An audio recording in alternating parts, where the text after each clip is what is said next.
vomiting, complete loss of appetite, hair loss, and self-mutilating behavior, including removing their own fingers. Although there have been some successes. It definitely doesn't help that Elon wants everyone to work very fast, and apparently he tells his employees to imagine they've got a bomb strapped to their head, and need to go as fast as possible. Unsurprisingly, this has led to a load of mistakes. In one study, 25 out of 60 pigs had a wrong size device put in their heads, meaning they had to be destroyed and they had to start over. It's kind of crazy that terminology destroying test subject just killing a pig. Reuters identified 4 other experiments involving 86 pigs and 2 monkeys that were marred by human error and had to be restarted. The company's first experiment with an actual human didn't go too well either. Although thankfully the patient wasn't hurt, his device did suddenly stop working. It seems like China is actually doing a lot better with brain chips than Neuralink, and a Chinese company completed the first commercial brain chip implant earlier this year. And to be honest, I don't know who we could trust more with this technology, Elon Musk or the CCP, not sure. But what was Elon talking about when he mentioned AI and human symbiosis? Well, billionaires seem to love forcing AI into almost everything these days, as I'm sure you guys are aware, so it's no surprise that they've found a place for it in transhumanism as well. There's basically 2 visions of AI transhumanism. The first is the one advocated by Musk and other people like Sam Altman, who predicts a merge between humans and AI in the next 50 years. And he's been talking about this for a while. Back in 2017, he suggested that Homo sapiens would become the first species to design their own successors. He's warned that if we don't achieve AI-human symbiosis, the consequences could be catastrophic. It's pretty common to hear billionaires talking about these weird science fiction sort of things, like the Google CEO Sergey Brin, who said that humanity's next evolution will inevitably have to see the body assume a digital form in order to spread throughout the galaxy via interstellar travel. Sam Altman, meanwhile, is so committed to this AI future that he was an early subscriber to a service called Nectome, which aims to retrieve information present in the brain's anatomical layout and molecular details in order to create a digital consciousness based on it at some point in the future. I assume my brain will be uploaded to the cloud, as he once put it. Kind of like MODOK from Marvel. Again, these are the only comparisons I know how to make. But how realistic is this vision of having your brain uploaded to the cloud? Well, not very, at least as of now. I mean, we all know that tech oligarchs are pretty well known for their outlandish predictions. We're still on track for being able to go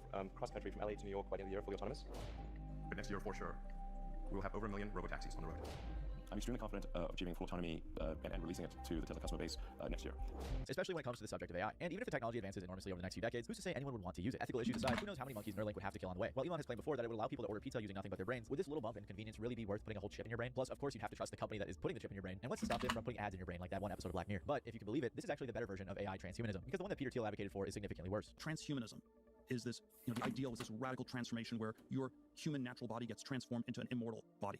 And there's a critique of, let's say, the trans people in a sexual context, or transvestite is someone who changes their clothes and cross-dresses, and a transsexual is someone where you change your penis into a vagina. And we can then debate how well those surgeries work, but we want more transformation than that. The critique is not that it's weird and unnatural. It's, man, it's so pathetically little. And okay, we want more than cross-dressing or changing your sex organs. We want you to be able to change your heart and change your mind and change your whole body. According to this view, AI is so advanced it's guaranteed to wipe out the human race eventually. But this isn't a bad thing to them. Instead, it's just like another phase of evolution. The superior life form replaces the inferior to them. Instead, it's guaranteed to wipe out the human race.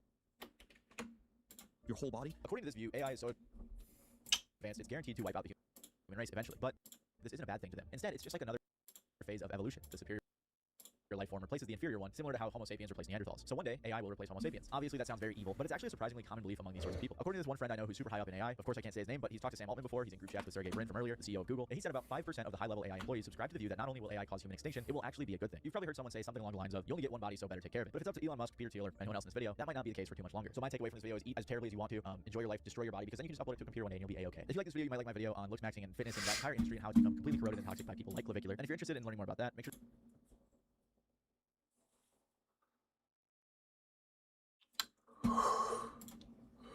I have a whole 130 subs, but I'm stalling out at that. What me do wrong? Bro, say it with me now, everyone. AI thumbnails. I don't want to say anything about your content, because I'm not even gonna look at it, but that's also the problem. I'm not gonna look at your content, because you prominently and offensively use grotesque Gen AI in your thumbnails. Some actual advice, make your own goddamn thumbnails, even if it's still from the video. And I get it, you're thinking like, but dude, if I just use a still from the video, no one will click on it. Well, guess what? You're using AI, and people still aren't clicking on it. You're better than that. The gentleman on YouTube writes in the comments, less AI, definitely understood. What? See? That's the fucking message. You get it, right? So I'm trying to help you out here. Like, yeah, I'm giving you some tough love. I'm like, oh, here's why you got the subs that you got, dude. I do appreciate you saying, like, got it. That's actually fucking cool as hell. And honestly, I'm gonna give you flowers for that. Good luck. Catistic writes, how do I submit my channel? I choose you. Here's Catistic's YouTube channel. A phenomenal name, by the way. I do like Catistic. Star Citizen, Genius Game, or Giant Scam. I think that's a terrific title. All right, now we're really in the weeds. Stop ignoring the Aurora MK2. I don't know what those words are, my man. Hold on. Catistic. There's something that kind of worries me here. Be honest. Are we using AI in our thumbnails? This looks raw. This looks like you made this. This one looks super raw because it's a very low contrast, low saturated picture of you, right? I don't know about these two, buddy. I don't know. PFP as well was like, see, I don't know, man. The bio kind of read to me like AI. Oh, wait, absolutely. Yeah, with the emotes. Oh, if you enjoy epic journeys through the stars, magical worlds, and everything between, then you're in the right place. Rocket ship.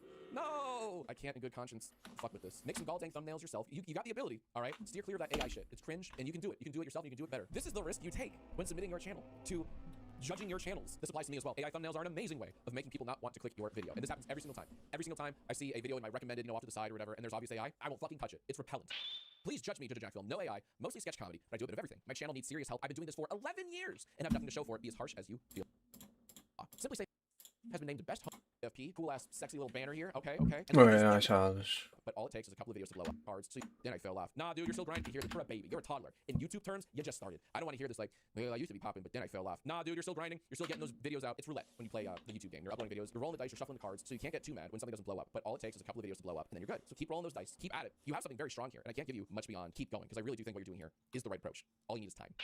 My content is weird even for you. I swear I don't use AI in my videos. Well, you have my attention. If your content's not weird, I'm actually gonna think so much less of you. I will lose respect for you if your content is, oh, okay, no, this looks pretty fucking weird. All right, never mind.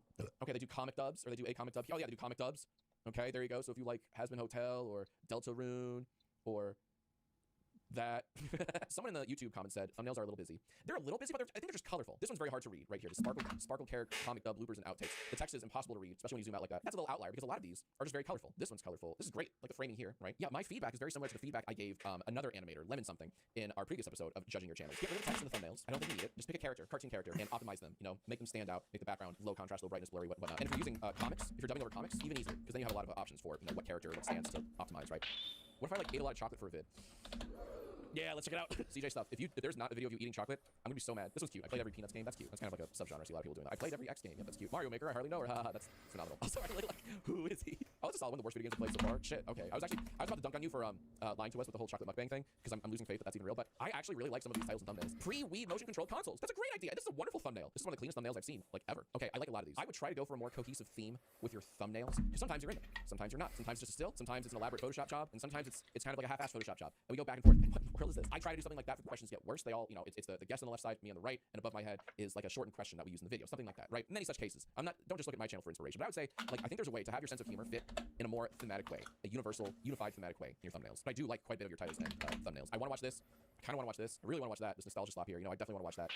Luke on a Man writes, I make Scott the Wise style music reviews. I just want to see what this looks like. Oh, that's fun. You do music reviews, but then you made your own music. Oh, that's interesting. A music reviewer who sometimes makes and releases their own music. We have confirmation from the OG poster themselves, from Luke on Demand, that their latest video, uploaded barely over a week ago, is indeed Scott the Wise inspired. Alrighty, we are about to experience for the first time here what a Scott the Wise inspired music review looks like. I'm so curious. Hey everyone, it's me, Luke, and Happy New Year!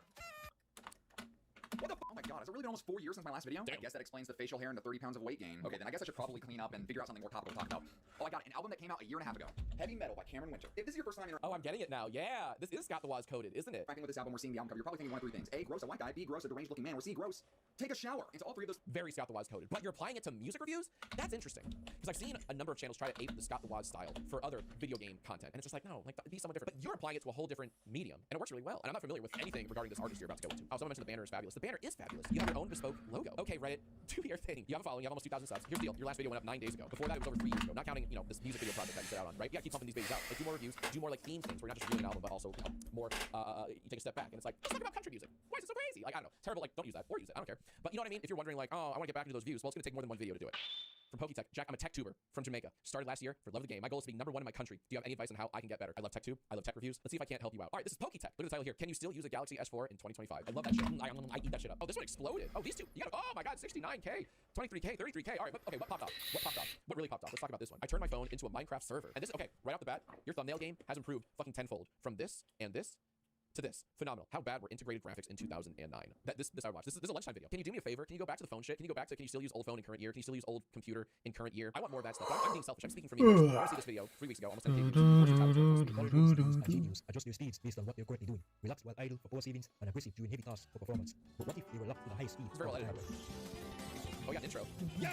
I watch different tech reviewers for different reasons. Marcus Brownlee, I watch his stuff because he's brutally honest. Mr. Mobile, I watch his tech reviews because he has such a flowery, poetic reviewing style. Mr. Who's the Boss, I watch him mainly for his most expensive or cataclysmic. Bro, what? You know what I mean? So I watch certain tech tubers for certain reasons. Why should I watch you? What's your thing? And there are quite a few videos here that I would totally watch you for. So I think you just have to like narrow down, kind of funnel down what topics you want to cover. I make video essays that are 10 times better than anyone's ever. It's from Meta64. If I don't think your video essays are 10 times better than anyone's ever, can I, how do I hurt you? Yeah, can I leave a nasty comment? Oh, you submitted to CTC. I think I featured, may have won. I can't remember if you won, but you were featured in our newsletter with this video, how the COVID-19 lockdown changed content creation, which was admittedly a pretty good video essay. The death of kids website. That's a great point. They kind of did that, didn't they? What goes into making a video, the essentials of video? Oh, I would watch something like that. Yeah. Oh, the history of live streaming. Absolutely would watch something like that. It's a little dated from 3 years ago, but I'd still watch that. But now I have to leave a nice wholesome chungus comment. Portable gaming has been a part of my life for a very long time. Just the fuck up, no one cares. All right, let's leave a nice comment. Portable gaming has always, dude is always yapping. Sunglasses. It was a mean comment. Yo, I ain't leaving nice comments ever. Fuck you.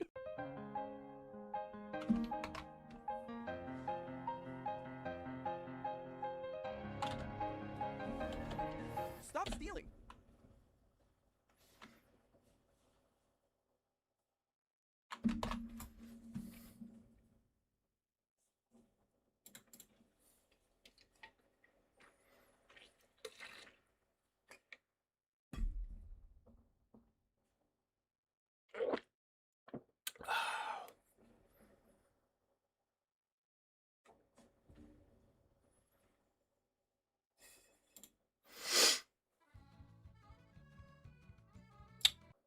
I gotta use the bathroom real quick. I'll be right back.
What's up, guys? Welcome back to Turk Tuesday, baby. Turk Tuesday. Turk Tuesday. Welcome to Turk Tuesday. So, you know, I decided to do something a little bit different than usual. I'm making another Creepcast video. Definitely did not expect that one, of course. And in today's video, I'm going to be talking about the top 10 best bits that Creepcast has ever done. Now, let me just start. This is 100% the hardest list that I've had to make out of this entire series. I had to leave out so many iconic bangers from this video. Like, you'll see, it was so hard to just narrow it down to 10 bits that they've done. But what constitutes as a bit, I guess? Honestly, I think it's just a funny moment that the boys do where, like, deviates from the story or, like, a reoccurring, like, funny thing that they do. You know, whatever. It's kind of a vague term for what I'm going to be talking about today. And today, I'm going to be listing these bits based off how funny they are, how iconic they are, how often they, like, come up within the episodes, how much people meme about it, how much they talk about it just in general. All of those will factor into this list. And honestly, I left out so many funny bits within it. It's really sad, and I would love to hear what you guys think of your favorite bits, where you were when you were listening to it. You know, maybe you were like cackling out loud and people were looking at you weird. Just let me know that stuff. I love reading those kind of comments, and just all your guys' comments in general. You probably realized I read all of them. You probably know at this point. So just comment what you think of the list, what you think of the bits in general, what your favorite bits are, and let me know if you want me to do another top 10 bits list. There are definitely enough ones for me to be able to do that. With that, let's just get into the number 10 spot. And yes, I do know that the glasses are reflecting off the ring lights and I look very silly. But honestly, I'm convinced that every single one of you is an audio listener, so I could literally just do anything. Like I could do this. And nobody would ever know. You just double check the video, didn't you? Good boy. I should not put that in. And coming in at the number 10 spot, we have the boys constantly bullying No Sleep, specifically the moderators. This one is so funny to me because the entire Creepcast channel is built off of the backbone of No Sleep, and they take every single opportunity just to absolutely just wreck the moderators about how goofy the rules are, how overly specific and unnecessary the rules are. I mean, they literally started their own subreddit to get around the No Sleep rules because everybody realizes how silly they are. And it comes up in so many episodes too. I don't know when it started, but the one that like I specifically remember is when in the Flight Attendants Won't Stop Crying episode, the one where like the people are standing behind the guy and their mouths are like open, like completely open wide, just staring at him weird. I love that story so much, by the way. Sleeper Pick, such a great story, but it got removed off of No Sleep because not enough stuff happened to the main character. Apparently this got removed because nothing tangible happened to the character, according to the No Sleep mods. He got a 30-day ban because this and another of his stories broke that same rule. This might have been the start of the indestructible pedophile thing with Tommy Taffy, and I have to stop saying that word in these videos. I'm going to get demonetized. I like how for No Sleep it's like a tangible thing that has to happen to characters. Like a child has to either be like assaulted or like somebody, or like a child needs to be assaulted or somebody has to like clearly die. Yeah, they didn't have a indestructible pedophile come in and have sex with the kids and basically have his way with the mom too in the basement. See, now that would have been ours. Like No Sleep people are like rub their head all sweat off their head. Yes, okay, their fucking lunch bell. Woo! There it is. Look, for what it's worth, I like the indestructible pedophiles. Yeah, I love it when they realized how stupid the reason was why his story got removed from the subreddit, and then they went on this whole bit about how how to write a good story in terms of No Sleep, how to conform to their goofy standards. And So my criticism is maybe he could get molested, perhaps, or also just hear me out. He or someone could explode, but he has to get injured in the explosion, so that way he's bleeding. But as he's exploding, he's typing out the story, and then in the final sentences he says, "Wow, I sure hope I don't explode." But then there's a dash at the end. It's hard for me. That he explodes as he hit post. I'm actually fucking explodes. Maybe you could have like some clever foreshadowing, like maybe in the beginning he'd be like, "Hey, I'm writing the story, and my biggest fear is exploding." So then at the end of the story, when he does explode, it's like, oh, that's what he was afraid of, and I guess it's a message about the things you're afraid of or what tend to find you. So maybe you could do that, and it would actually be good. So you know, maybe we can try that. Yeah. Oh man, that is genuinely like I remember cackling so much in my car when that first happened. Just so good. W went a good bit. Actually, you know what? For this video, I'm going to read the No Sleep rules and just see how goofy they are. Stories with codes and/or puzzles must be reviewed by mods before posting. Why? Just let me do my thing. Okay, the main character. These are rules for all the main characters. Dead and/or incapacitated / incarcerated by the end of the post/story. So you can't have that. This includes but isn't limited to main character can't die at or before death. Main character can't be in a coma. What? Be tied down / up. Why did you have to specify down / up? In jail / prison, of course, because you couldn't get Reddit in prison or in a hospital / psych ward / padded room because they couldn't get on Reddit, of course. Post can't end mid-paragraph / sentence / word with an ellipses, with an M- with a hyphen, etc. So many people were doing that. They were probably just like, yeah. That's how it ends. That's literally the Wendigoon thing. Where he was like, man, I sure hope I don't explode, and put a hyphen next to it. He would get banned off No Sleep if he did that, okay? A stalker / rapist / murderer / serial killer simply bragging about torturing, assaulting, killing, or otherwise victimizing others. Even if they feel guilty, the main character victimizing others isn't allowed as the focus of horror. If the victimization elements are removed and your story isn't scary, it'll be removed. This is your only warning. So yeah, even if you remove all like the rapey stuff, if your story still sucks ass, we're gonna remove it. It's so stupid. They're so stupid.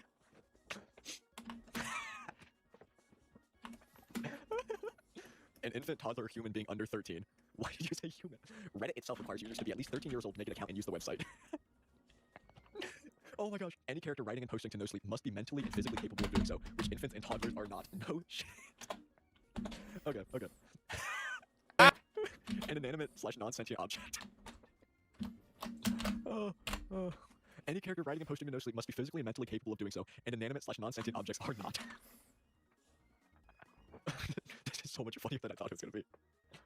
Holy shit, dude! Let me know if you want just a full video of me reading no sleep rules. This is hilarious. This might be the funniest thing I've ever done.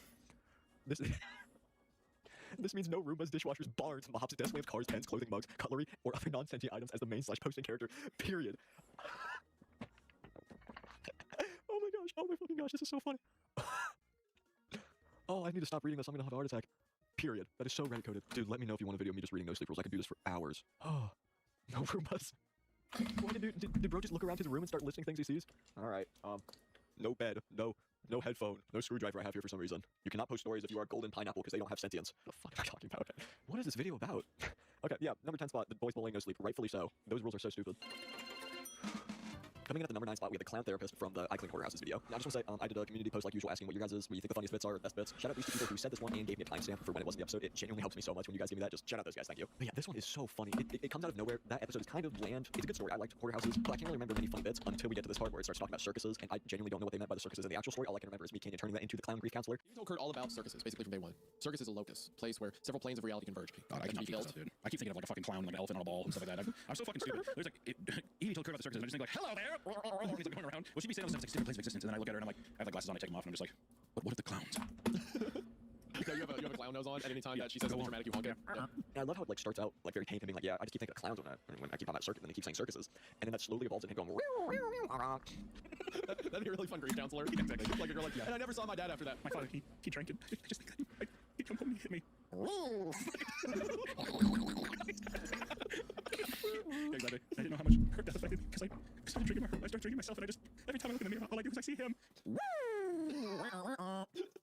That must have been hard for you. My absolute favorite part is the monkey in the background going absolutely insane. The chimpanzees in a cage. The chimpanzees in a cage. The chimps in a cage. Freaking upside down. Shake the fucking box.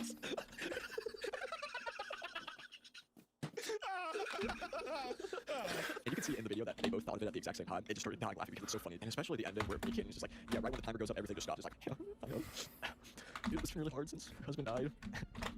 You know how it is.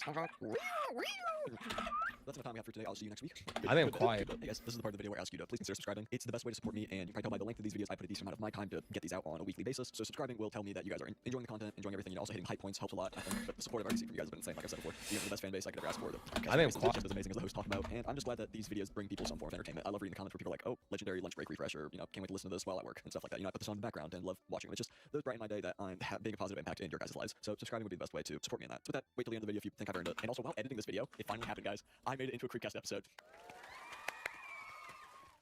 What the fuck is this? Who edited this shit? This picture is on an official Creepcast episode. This is my image. This is my legacy in terms of the Creepcast community. This is definitely revenge for Wendigoon for all the lips jokes I make. But guess what? I ain't stopping. Look what I made. Check that out. Bet you feel real silly now. And to whoever edited that photo and gave the green light to put it in the episode, I'm gonna take a page out of old Wendigoon's book. I think for legal reasons, I genuinely need to say that was a joke. That was a joke. But yeah, seriously, thank you guys so much for putting me in the position that I made it into a Creepcast episode. It is genuinely amazing. I can't thank you guys enough. So now back to the rest of the episode. Coming in at the number 8 spot, we have Eat Me Like a Bug. I mean, you all knew this was going to be on here. One of the most iconic from the entire show. I mean, it got its own merch design. I think this was the first bit to get its own Creepcast merch, I believe. Actually, this one might have actually been the first, the Who Up Creep and They Cast hoodie, but I feel like that's kind of just a saying, not really a bit. And I don't know if that came out at the same time as the bug. Yeah, there's a reason why this bit got its own merch. It is so funny. It is the most sleep deprived I think I've seen them. Eric walks in naked to a cafe, lays on the table, eat me like a bug. You say that fork, you eat me like a bug. Alright. Yeah, you like that one. Yeah, if I like that. Tell Connie I want to come home. You tell Connie I want to get the keys back. I want to get the whole band back together, please. Now you do that or you eat me like a bug. There's no ifs, buts about it. Eat me like a bug. So what, you gonna just look at me and eat me like a bug? What's gonna happen or not? I need you to look at me right now. I need you to tell me the truth. Paints himself green, puts himself in a flower pot, but leaves. He does feed me. He's walking into like a Starbucks completely naked. Scoot forward like a Tommy Venus flytrap costume on. Scooting forward in the big orange pot. So I think I'll take a white chocolate mocha with non-fat milk, extra hot, and I want you to eat me like a bug. He's just completely like, you can tell that they are just absolutely zonked during this. It just comes out of nowhere where you can't, like, do I even do the drunk voice again? I did it in the last freaking video. Yeah, my buddy keeps going to house to keep eating me like a bug. My buddy keeps going to house to keep eating me like a bug. And the fact that the guy came back in the Tiki Toby episode just elevated it just a little higher. Just gotta do some stuff. I feel like I've seen it too much, honestly. I don't know. I feel like don't kill me for this. It might have gotten a little stale by now. That might have been just a very sacrilegious thing to say. I'm sorry, but I feel like I've just seen it so much that kind of some of the other bits just feel fresher and funnier in my mind. But it's still an amazing bit that we all know. So I'll leave you with this. Everybody who doesn't subscribe to this video is gonna get eaten like a bug. Bug eaten like bug. That's fucking stupid. I'm so stupid. Coming in at number 7, we have Hunter's dog, Grandpa Ernest shooting Hunter's dog, whatever you want to call it. Oh man, where do I even start with this one? Like, one of the most iconic that has ever come up, one of the best past trauma stories. Like, you know, Wendigoon's got the can man and trying to find the dead body, and Mickey has his grandpa trying to shoot him in the head, but instead hit the dog. Did you have one, or did you have like several? Well, we had one. We had one, and then my grandpa got a stroke. He would sit in this electric wheelchair. His fucking mouth would be open, his eyes blind in one eye, and he fucking shot the dog in the head, and that was really traumatizing. You did like on accident? Yeah, well, I would assume so. I mean, I don't know why he had a gun in his hand. I was too young to really process that this was a horrible thing, but no. Also, sorry, trigger warning, dog dead. A little late for that. Your grandpa just blew its brains out right next to you. Yeah, well, not I mean, he shot him in the head, yeah. Did it? Okay, I mean, I'm just letting you know. I just want to that's a lot. Yeah, the My Dog Was Missing for 3 days episode was such a bad story. Genuinely, I hated that story so much. So forgettable, and that episode is completely carried by this bit. It's just so funny, the slow unraveling of Hunter's trauma, where he's like, yeah, it wasn't a big deal. I feel like he was an old guy. You know, he accidentally hit the dog. He wasn't trying to do that. Calls up his mom for backup. Isaiah's making fun of Grandpa Ernest and how he shot our dog Roger. Can you tell him that it wasn't that big of a deal?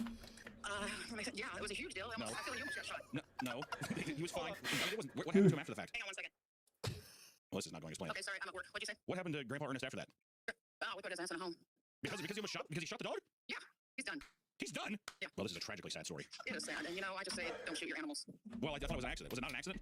No, I don't think so. Oh my god. Okay, well, this is completely taken off. You were young. You didn't know. Okay. No. All right. Well, this is backfired completely. I love you. Wait, Bye. I have to go. ask, hold on. Ask if you're She's gone.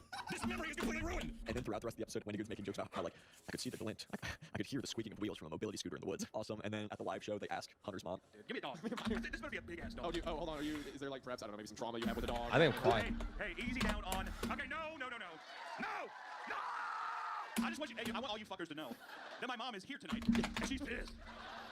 Where's she at? Raise your head. Right there. There she is. Yeah. So Look out. just for the record, because this girl's very confused. Yeah, she's like, what? So just for the record, did Grandpa Ernest shoot that dog? Okay. Very, it's good lore for Mickey. You know, maybe that's why he hates old people so much. This is probably the start of his old people hating saga. But yeah, this bit is hilarious. Next one. Coming in at number 6, we have Famburger from Porn Pine. Now, this one isn't a recurring bit, but it is just so funny in the episode that it's in that I had to include it. Like, it goes on for like 20 minutes, just them slowly evolving the bit, like usual. And it was kind of just brought up out of nowhere. I believe it was just the angel on top of the building. He's just like, Someone's gonna do something really bad soon. I need to be here for that. How bad? Worse than the parade, and worse than the time loop. 3 millennial men are going to open a burger restaurant. It's gonna be very quirky. Fries are $17, and they're in metal baskets. Instead of meat options, it's going to say protein. The appetizers are gonna say the shovels. It's good. All the sides are family style. The bathrooms are sitters and squatters. It's gonna be kind of music for about 2 minutes. Real quick. and when Wendigoon is glorifying domestic terrorism. There's a guy, they're on the hospital roof, and they can see someone with a gun walking up, like, machine gun, didn't shoot up the place. And Angel's like, you see that guy? He's a hero.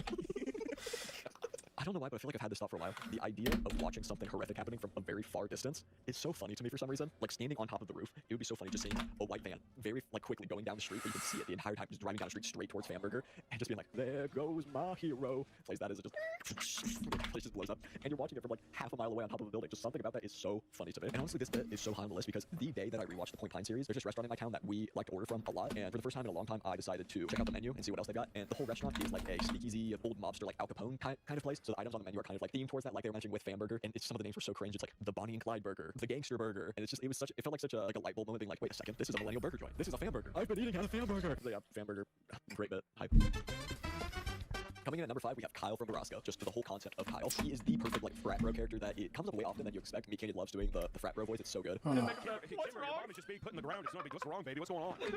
Yeah, what the hell? Did you see that open casket? You see that open casket? Dude, your mom's bloated. It's weird. And Kyle from Nebraska was definitely the first instance of the frat bro talk, and he's just the perfect embodiment of a frat bro. Honestly, I think it's the earliest bit of everything on this list. This is the earliest in terms of like episodes. You know, other than like Jeff the Killer, which had good moments, this is the first one that I feel like they really just veered off from the story and went into their own like fictional world. I'm loud. Yapping about it, and it was just so fun. You know, Kyle's got the Beats by Dre speaker, and he's got Fetty Wap playing in the background. He's like,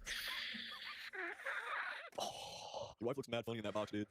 And there's a reason why people have that tattooed on themselves. It is such a funny line. It's such a funny moment in general. There's a reason why for like the next year after Nebraska came out, every time Wendigoon was scared, he was like, you know what? I'm just gonna imagine that Kyle from Nebraska's in here. Yeah, Kyle's in here. You know, he's making them jokes. He's got the Beats by Dre peel. He's got the Beats by Dre peel playing Fetty Wap. He's here with me. Oh, such a bad impression.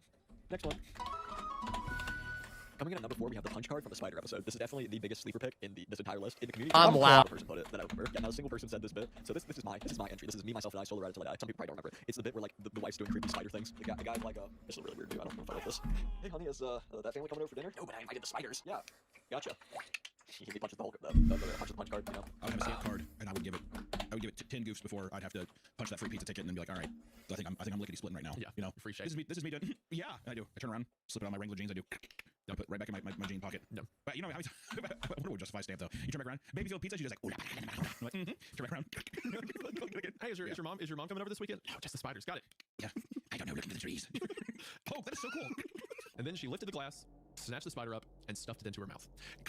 That's the rest of the punch card. Honestly, I don't know if a lot of people are gonna remember this bit, but I love it so much. Such a good bit. Just the idea of the guy, talking with his wife. Just the idea of him like derailing the conversation. Hold up one sec. Something about it just made me crack up in the head. Even when the guy's like wrapped up in the spider web. She said, pressing a single finger to my lips. It's okay. It's gonna be okay. I managed to wiggle my fingers into my pocket to hit another punch on the punch card. There's like, he reaches into his pocket. As he's tied up. Oh, it's so funny. Such a sleeper pick. I love this bit so much. So good. Love it. Love this bit so much.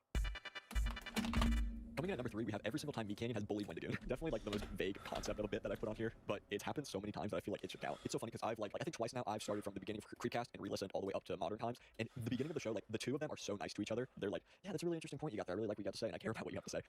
So if it's typically we say she, we're referring to the author. If we say he, we're referring to the character, because the author didn't suffer. No. Did. And now Meat Canyon's just a total, he's just an asshole to Wendigoons, just for no reason sometimes. Not all the time, but I was just gonna put Wendigoon's lips as a bit, but then I realized the lips, it can be, it's like a value pack. This one on the list is a value deal, putting in, the lips when Wendigoon crashed his bike, Meat Canyon making fun of his accent, especially in the Fleshgate episode. Sometimes I would spend the entire weekend without saying a single word to anyone or seeing another person because I was on my back with my shell. No, that's not That's not narrative. I knew that if I didn't change something quick, that solitude would become the norm, and that frightened me. Okay, so when you do your impression of me, it's gone from like a whimsical like choir leader to now just a clown, like a circus clown. I don't think that's true. Can I actually try to do a legitimate impression of you? Because I haven't been working on it. My consent in this doesn't matter, so. Well, I won't do it if you don't want me to. Go ahead. Hey guys, it's me, Isaiah. Oh, the Bible. Yay! When he starts bullying Wendigoon like on the live streams with the Patreon is so good. He's just getting dogpiled by so many people. Because I'm looking at the chat right now, and it's just sniff, and it's just like lips and other things you have said about me that are gonna follow me to the grave. Sniff, lips, and assholes. That last one has never applied. That's the meat you're made out of. That's the baloney that makes you. That's awful. Sniff, lips, and assholes. This is awful. Also, I like that your malformed fucking hand is all healed up now too. I'm glad to see that was. That's cool. You've been able to hop back on that dirt bike and really give her hell since then, or no? Shut up. I'm getting it everywhere from every angle. No, it was get it from everywhere at every angle. Okay. Sniff, lips, and assholes. Okay. Sniff, lips, and assholes. That's what you are. And the drawing with Wendigoon's lips, and then he puts the lips over. Throw a prayer for what I'm about to say. When he puts the lips on top of Nikocado Avocado's asshole, it's just so funny. I have nothing else to say. Just Meat Canyon bullying Wendigoon is hilarious. Coming in at the number 2 spot, we have bear traps. This is definitely like the most reoccurring bit out of all of them. I feel like it happens every other episode, which makes sense, And it's just so funny thinking of just so many new viewers showing up and being like, what the fuck is a bear trap? And its inception is like so funny to me. There was the abandoned pirate ship episode where Meat Canyon is like, yeah, I think they're British for no reason, even though they're from like Maine. But was it they realized they're on a British pirate ship vessel, and then he's like, boom, got that from the 3 baby. The woman spoke with a clear British accent. Redeemed. No, now that makes it weirder because it's a crew of British men. Being like, why is that woman British? No. It should have been saved for this scenario. Shut up. I'm sorry. You are. No, absolutely not. Okay, shut up. Quit. And then in the next episode, the Azalea House, he's just like, yeah, I hit that bear trap. Because that's the kind of bear trap my mind is. It's how fucking ironclad it is, right? It's a bear trap with an 8-second delay timer. No, it's actually wild. Depends on the vibe for. And then it's like, you hear that? Because it like shut up on quarter of a millisecond before your healing and touches the metal activation lever on the bear trap. It fucking grabs you. That's the steel bear trap that my mind is. So now you're claiming that you're so quick-witted that you're near psychic with your knowing. Well, I didn't want to have to go out and expose but that psychic ability can also be wrong at points. Well, see, it's never wrong. So in other words, you're just guessing. Redeemed. No, that British pull was. The more I think about that, the more the British thing doesn't make sense because the whole point was like, oh, this one person's British, but because you made everyone British, it ruined that part of the story. So yeah, bear trap's iconic bit, funny bit. It had to be included on the list, and I think it is just so iconic for the show that it had to be this high on the list. Coming in at number 1, we have Mr. Widemouth. And where do I even start with Mr. Widemouth? He is the perfect balance of iconic and funny because he's shown up in so many episodes, a lot more than everything else on this list, other than the bear trap. I think. Other than the bear trap, he's probably his Wendigoon getting bullied is every single episode, but that I'm not counting that. And he is so funny every single time he shows up. I love this character so much. Meat Canyon's voice is so funny. I like to play pretend up here. I pretend that there's a big soft trampoline below this window, and I jump. If you pretend hard enough, you bounce back up like a feather. I want you to try. You should totally kill yourself. The fact that he shouldn't be this homophobic character at all, but Meat Canyon like made that headcanon for everybody else, and every single time a gay character shows up, Wendigoon always incorporates Mr. Widemouth to it, and it's so good. Yes, sir, that was me. You gay, son? Are you gay? Immediately, I didn't realize that Junior was actually Mr. Widemouth. Yeah, jump out the window and kill yourself. Don't be gay. Well, Mr. Widemouth, you're way creepier than the spiders. Thank you. You're gay. I like the idea that like Mr. Widemouth is like he's no longer homophobic. He simply just informs people that they are homosexual. Yeah, I don't know if you realize this, but you are gay. I just wanted to let you know. Really, not even bisexual? Nope. 100% gay. If you're listening to this video, jump out a window and kill yourself and don't be gay. I actually thought I was going to get demonetized last time I said that in a video because telling people to kill themselves and constantly talking about an indestructible pedophile would probably not run over well, but I was fine. And I think the thing that elevated Mr. Widemouth to the number 1 spot on this list was when he reoccurs in the Man in My Basement Takes One Step Closer. So what do you want from me? I had a little bit of tension there, didn't it? Yeah. I can't tell. This can very quickly turn to gay sex is what I keep thinking. Mr. Widemouth leaning around the corner. What was that? Bitch, don't give it to your urges, bitch. Don't be gay. Mr. Widemouth has a homosexual roommate. Exactly. So please don't give it to your urges. Like they get along all the time, and anytime he has a guy over, Mr. Widemouth's like, I guess I'll step out again. Why do I even talk? Don't do this, bitch. Don't do this, bitch. Leave us alone. God, we're on a date. Oh my god. Oh, good god. I said I'd be fine with it, just not in the house. That's Yeah, all I'm talking about. not in the public locations of the apartment, bitch. You have a room. You have a room in your couch. Yeah, you have a room and a door. Close it. I'll be right back. We're having a 5-year-old kill himself real quick. Be right back. Yeah, he's like a kind of weird guy. He's cool. I like him. He's a good roommate. So good. Mr. Whitemouth is 100% the number one spot on this list. I'm not giving that up at all. I love Mr. Whitemouth so much, and you love Mr. Whitemouth so much. We all love Mr. Whitemouth. So how about we all not be gay together and kill ourselves? Is that really how I want to end this video? So thank you guys so much for watching this video. I know I took a little break from the Creepcast list, but trust me, there are still way more coming along the way. I'm definitely gonna try other things. You know, like the Tommy Caffey story I uploaded last week, and there's just other things I want to talk about. You know, this channel doesn't all have to be Creepcast, but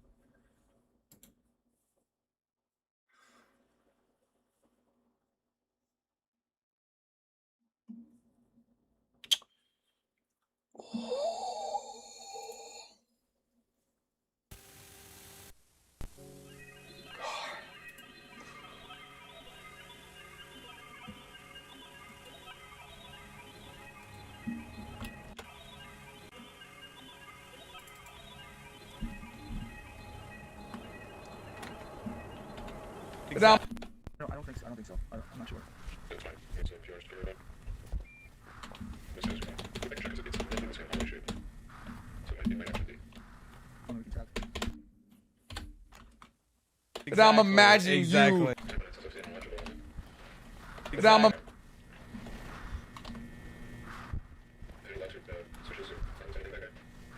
No, not that I'm seeing.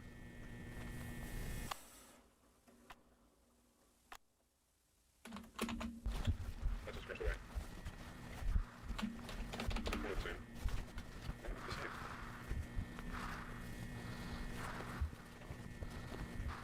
Whoa. What? What's up? That guy's got it. I don't think I'll do this. It's not the purple table again, is it? I fucking hate that table. That was a desk, not a table. Yeah, well. It's not a table. Look at this. Look at this. Well. Okay. Is it? It's signs? It's good writing. Everything must go. Is it entire store on sale? Is it here? Right? Is it a structure? Right? Yeah. This is okay. Huh. This is brilliant. Look at this second. Oh, this is brilliant. This is.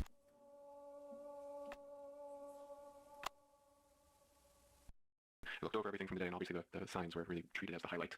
And Dr. McCarthy in particular was eager to see them in person. He would of course end up accompanying us in the place of Dr. Ing. The following morning, June 19th at around 11, we assembled our mobile toolkit and entered the complex. It was a slow start, as it was our intention to make it to the new outpost following our return to the sign room. And Naren had to gather some startup prerequisite materials for a few of the machines, which he carried with him throughout the duration of our exploration. So upon arrival, no meaningful change in the room or the silence was apparent. And our general overall focus was really on the instancing question, or rather I'd say the question of whether or not a meaningful relationship existed between the three structures. Alright, yeah. Record a short test walkthrough. Just stay on my way if you can. Sure.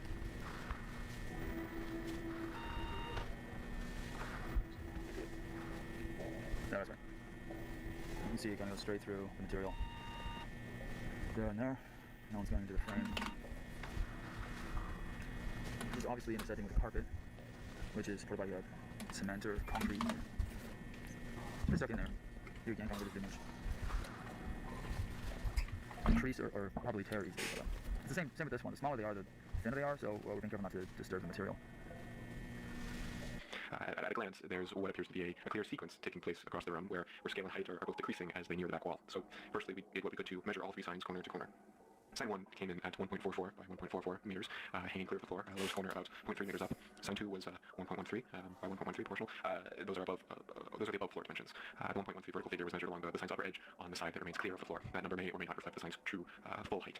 We are unable to gauge how much, if anything, continued below the surface. Sign 3 had a width of 0.66 meters. We have no reliable height figure as just under half the structure was submerged, and we had no way to determine the true vertical extent without disruptive investigation. We weren't prepared to perform at that stage. The spacing between signs 1 and 2 was 3.47 meters. Between 2 and 3, 3.26 meters. Width was the only dimension we could take reliably across all three, so that's what we worked with. The consecutive ratios were 0.785 and 0.584, so no constant multiplicative relationship. Why are you mad? 0.31 and 0.47 meters. Also not equal and increasing rather than decreasing, so no constant difference either.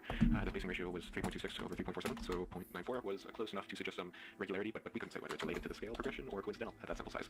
Ronald spent some time with the data while Naren and I moved on to the Metcom survey. We took a sample from each sign, corrugated polypropylene, substrate throughout, so the surface ink appeared to be screen printed, all pretty consistent from what I understand with standard retail production. The hanging wire was steel, so across the board, really nothing abnormal to note, at least nothing we found with the equipment that we had on hand. We then made a horizontal cut along the floor plane at the base of sign 2, freeing the upper portion. What remains in the floor was a flush silhouette of the sign's continuing material visible at the surface level with the ground material, the carpet, and the concrete. Probing it, the material becomes indistinguishable from the concrete itself within about a centimeter of the surface. Whatever the transition looks like below that point, we couldn't determine with what we had. The question we were ultimately working through at that point was whether the 3 signs were instances of the same structure or independent objects that happen to share a manufactured design. The shared design would mean the print, the text layout, the color, all reproducible from a template, and not particularly novel. What we were looking for, and found quite quickly, were features a template couldn't account for. Every physical object is going to accumulate microscale imperfections, minor surface scratches, tooling marks, small inconsistencies in the substrate where the extrusion process wasn't uniform. So we found that the same micro imperfections appeared across all 3 signs at proportional positions, indicating that they weren't printed from the same template, but were instances of the same physical object. We just about packed everything up in time to move along when Dr. McCarthy, he went and retrieved a power saw from our cart, seeking to dissect a portion of the back wall. He reasoned that, given the visible trend line and average spacing between signs, it wasn't out of the question that a 4th sign may sit just inside or beyond the wall. I don't have a good one. You got it? There we go. Alright. Slow. Great. Really anything? Yes. What? Really? No way.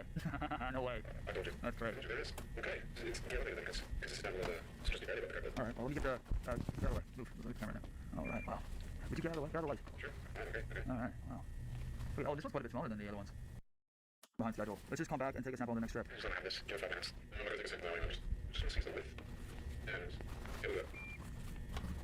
What the fuck is that? Wait, what's what? There, what the fuck is that? What? Get the lower. Okay, let's see the... What is it? I can't see anything. What is it? Oh, fuck. There, what is it? No, that's a hand. That's a hand. Okay, alright, so, we're late, so let's go. Let's go to the outpost, we can circle back, with the others, and then... We're like 20 minutes behind, okay? We have to keep moving. We can circle back with the others, drop off our stuff, and then we can come back with like 5, 10, 20 people. This is stupid, you know this is stupid, right? We didn't want this in the books. Well, yeah, I didn't block it now. This is shit. What? Oh, okay. Oh my god. Alright, well that's alright, yeah. Okay, it's a mannequin. Yeah, so it's a mannequin. It's like a mannequin and a steering wheel, like a ship steering wheel though. It feels more like it's different. Yeah, more signs.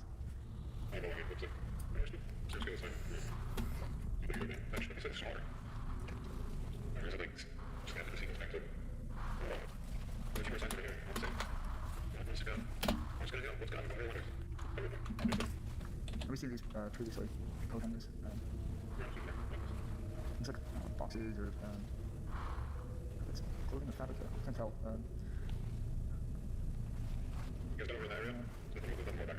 Yes. Is that lawn furniture? That's like some lawn furniture and yeah. Yeah, there's like a whole bunch of new rooms over here, guys. Yeah, great. I feel like we should be going back now, right? This is easy. Yeah, I'm just trying to keep an inventory. There's like more shit to... What does that sound?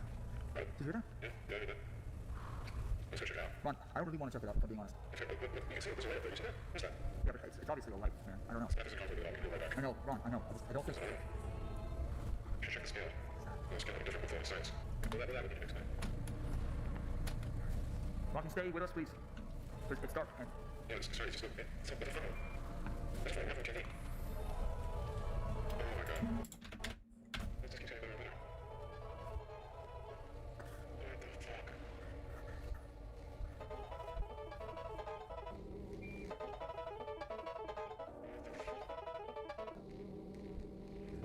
What's that sound?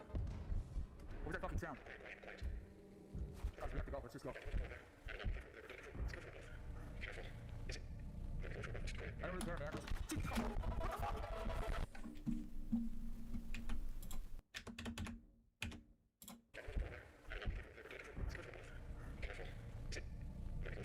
I don't really care, man.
The first trailer for the Backrooms movie dropped, and it brought a lot of discussion to what people do and don't want to see in the movie. I don't want any monsters in the Backrooms movie. People are apparently very passionate about their favorite canon to the Backrooms, and the thing is, nobody's really wrong, but also nobody's right. There are many different interpretations and canons to the Backrooms. There are 2 wikis, multiple online series, and now this movie coming out. So what's the difference between all these? Well, the movie is set in Kane Pixel series, which, if that's all you're here for, you can skip to that segment here. But in this video, I want to explain all the different canons and universes of the Backrooms, including some underrated content I think you should check out, and how the Backrooms has influenced and been influenced by other pieces of media. But of course, first, I'm going to go through some history. Just a little bit, I promise it's important. May 12, 2019, 4chan's Paranormal Board X. Someone will ask for disquieting images that just feel off, accompanied by this image. A day later, someone adds a caption. If you're not careful, and you no-clip out of reality in the wrong areas, you'll end up in the Backrooms, where it's nothing but the stink of old moist carpet, the madness of mono yellow, the endless background noise of fluorescent lights at maximum humbuzz, and approximately 600 million square miles of randomly segmented, empty rooms to be trapped in. God save you if you hear something wandering around nearby, because it, sure as hell, has heard you. And in case you didn't know, no-clipping is a video game term that means you don't interact with solid objects like floors or walls, so to no-clip through something is to phase through it. Something is blue in me! Also, 600 million square miles is larger than the Earth. I don't remember exactly when I first saw this post, though I do remember being very intrigued by the concept, but even more so, by the image. This image was most people's introduction to an aesthetic known as liminal spaces. The definition of what a liminal space is varies quite a bit, but you always know it when you see it. Wikipedia defines liminal spaces as empty or abandoned places that appear eerie, forlorn, and often surreal, commonly places of transition pertaining to the concept of liminality. So a liminal space would be like an empty house before moving, a mall devoid of people, an office space with nothing in it, or even just an unoccupied hallway. Liminal spaces and related aesthetics really influence the interpretation of Backrooms as a mix of eeriness but also familiarity, something that feels recognizable but off, like the Uncanny Valley. Go check out my video on that, shameless self-promo. I think the uncanniness of the original Backrooms image is one of the reasons it became so popular. The other reason being the simplicity of the lore behind the text attached to the image, the loneliness and dread of being trapped forever. Now you're back. Around the corner, and the lack of control, the complete randomness that comes with ending up in the Backrooms, something you can't predict or prevent that changes your fate forever. Until they added a billion more levels.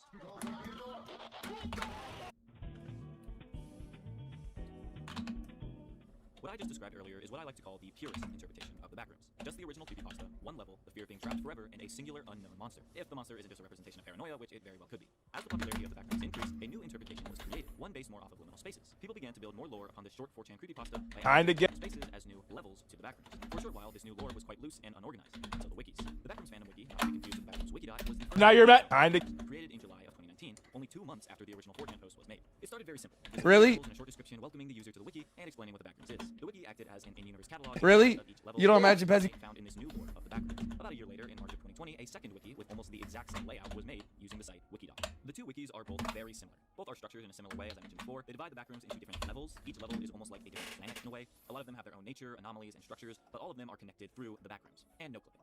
No clipping in the wikis allows people and objects to be transported to other levels. It's not the only way to travel between levels in the wikis, but it is the main way. Another major thing both wikis have in common is a group known as the MEG, the Major Explorer Group. The MEG's goal is to explore the Backrooms, document it, and find a way out. The Wikidot uses the MEG as the central focus of their wiki, with the MEG being the main source of articles in the lore. The fandom wiki mostly just acknowledges it as the largest group in the Backrooms. Sometimes the articles are written as if they're by the MEG, but most are their own self-contained stories.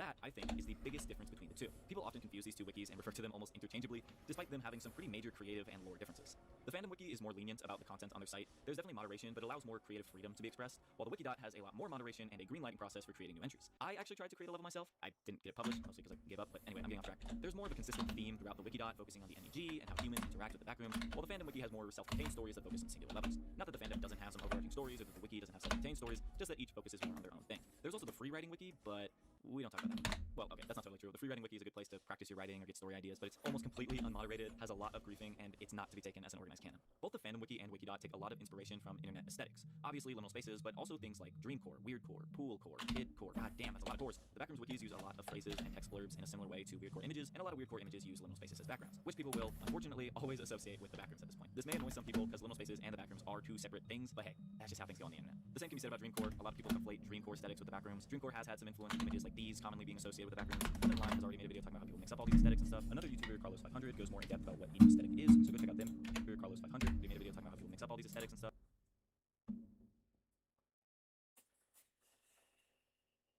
Another YouTuber, Carlos500, goes more in depth about what each aesthetic is, so go check out them if you want. Purists and Kane Pixels fans hate the wikis. I knew people didn't like all the levels and entities, which I definitely understand, but I didn't know how much people dislike the wikis until recently, when I was playing a Backrooms game with my friends, and they started talking about how much the wikis ruin the Backrooms, and all the new levels are stupid and don't make sense. And I can see where they're coming from. The original Backrooms was terrifying without entities and levels, and adding more of that kind of took away the existential dread of being trapped in one place forever. Like, the wikis basically took the alienness away from the Backrooms, if that makes sense. The original Backrooms creepypasta was so much more scary than the Backrooms wikis, because it's a world completely unlike our own. As for some other criticism, most people, including myself, very much dislike a lot of the entities that were introduced. I do not like the partygoers. I do think the big monsters are kind of cool. I kind of like the hounds. But what I despise most are the fucking f***ing Smilers. I f***ing hate the Smilers. Really? I made a video like 3 years ago just ranting about how much I hate the Smilers. They are not scary. Smiley faces are rarely scary. They're only properly used in media either focused on the uncanny valley, like the Mandela catalog, or if it's just like an evil smile to show how crazy a villain is, like Pennywise or Voldemort. And the Smilers aren't even uncanny. It's just a damn smiley face in the dark. Wait, enough of that rant.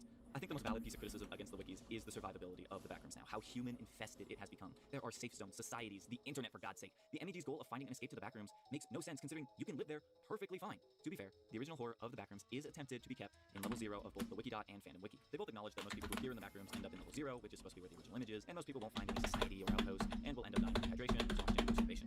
The room is fully... Sorry, it's not that interesting. Where the f*** is it? Oh. I guess we can go. I honestly think a lot of the hate is unwarranted. Being a former hater myself, with my first ever video on this channel being called We Ruined the Backrooms, I still stand by my points about the loss of mundane horror, its similarity to SCP, and how a lot of the stories just kind of sucked. The piece of criticism that I see all the time is that people on the wikis stole from King Pixels, which is simply just not true. But the Howler, they took the wrong. The Howler does not exist in the Fandom Wiki or Wikidot. It exists on the free writing wiki, which, as I mentioned before, has like no moderation, so it's bound to have slop and stolen content. Okay, but the Red City, wrong again. The Red Light District, as it's called in the Wikidot, was written in August of 2022. The first appearance of the Red City in King Pixel series is in September of 2024. God, I can't believe y'all got me defending the wikis this hard. Holy shit. My opinion has changed since that first video, simply because the wikis got better. Maybe they did copy King Pixels in the beginning, but if so, all of that is gone now. Most of the hate towards the wikis comes from 2022 when there were thousands of levels in only 2 years of their existence. But recently, there started being more quality control, more interesting stories coming through, and now a huge rewrite campaign going on. One of my favorite parts about the Backrooms wikis is that there isn't really a strict canon. Like the SCP wiki, you can almost pick and choose which levels and entities you believe are canon. Of course, a lot of them intertwine, but it's not like you're required to read every article. You don't like this certain level? Cool. It's not canon to you. I encourage anyone who still harbors hate towards the Backrooms wikis, please try checking out and reading some of these stories. In my opinion, I think the Backrooms wiki should have, ironically, distanced themselves more from the original stories, with the wikis being more like an adventure series of liminal spaces, rather than a horror series, and also distinguish itself more from the original so less people get confused, like maybe a new name. But to defend the wikis one last time, I don't think the movie, and more importantly my YouTube channel, would exist without them, simply due to the popularity of the wikis and how they have influenced the Backrooms. Not because the movie is based on the wikis. The movie doesn't take place in either of those universes. Instead, it takes place in a series by the formerly mentioned King Pixels. The most popular Backrooms video on YouTube is a video by Kane. The most popular Backrooms video on YouTube is a video by Kane Parsons, known online as Kane Pixels, a VFX artist who made this video when he was only 4 months old. The video is simply titled The Backrooms, Found Footage. A 9-minute long You don't imagine Pezzy falls into the backrooms and is pursued by a strange creature while he tries to find his way out, ultimately getting caught by the monster and his camera, no clipping back to our world. Fun fact, the name of the cameraman in this video is Kane Pixels. This video would eventually lead into a huge series that is now getting a movie. I know I just defended the wikis a bunch, but I am so glad Kane Pixels version is getting the movie. There is so much to the series, and I implore you to please go watch the whole thing if you haven't already. It's like maybe 3 hours max. It is genuinely some of the best internet horror and ARG content out there. Now I can't possibly go through every single theory and aspect of this series, so go watch Wendigoon's 3-hour-long video or check out the YouTube channel Red if you want a more in-depth analysis, but I will go through the basics of what you may need to know before seeing the movie, as well as some of the more popular and important theories. Kane Pixels series is a lot more sci-fi than other Backrooms canons, with the main focus being on the Async Research Institute, a research organization that was able to tap into the Backrooms with a device called the Low Proximity Magnetic Distortion System, or just the Threshold for short, with their stated goal being to provide a solution to all future storage and housing needs, though this could just be an excuse to get money from the government. The series shows a combination of Async's research on the Backrooms, or as they call it, the Complex, as well as a short collection of found footage tapes that regular civilians have recorded. The Backrooms, or Complex, is connected to our world through null zones. Null zones are areas in the complex that can connect to any time or place in our world. These are what people end up no-clipping through in the found footage videos, as well as what the Threshold holds open at Async.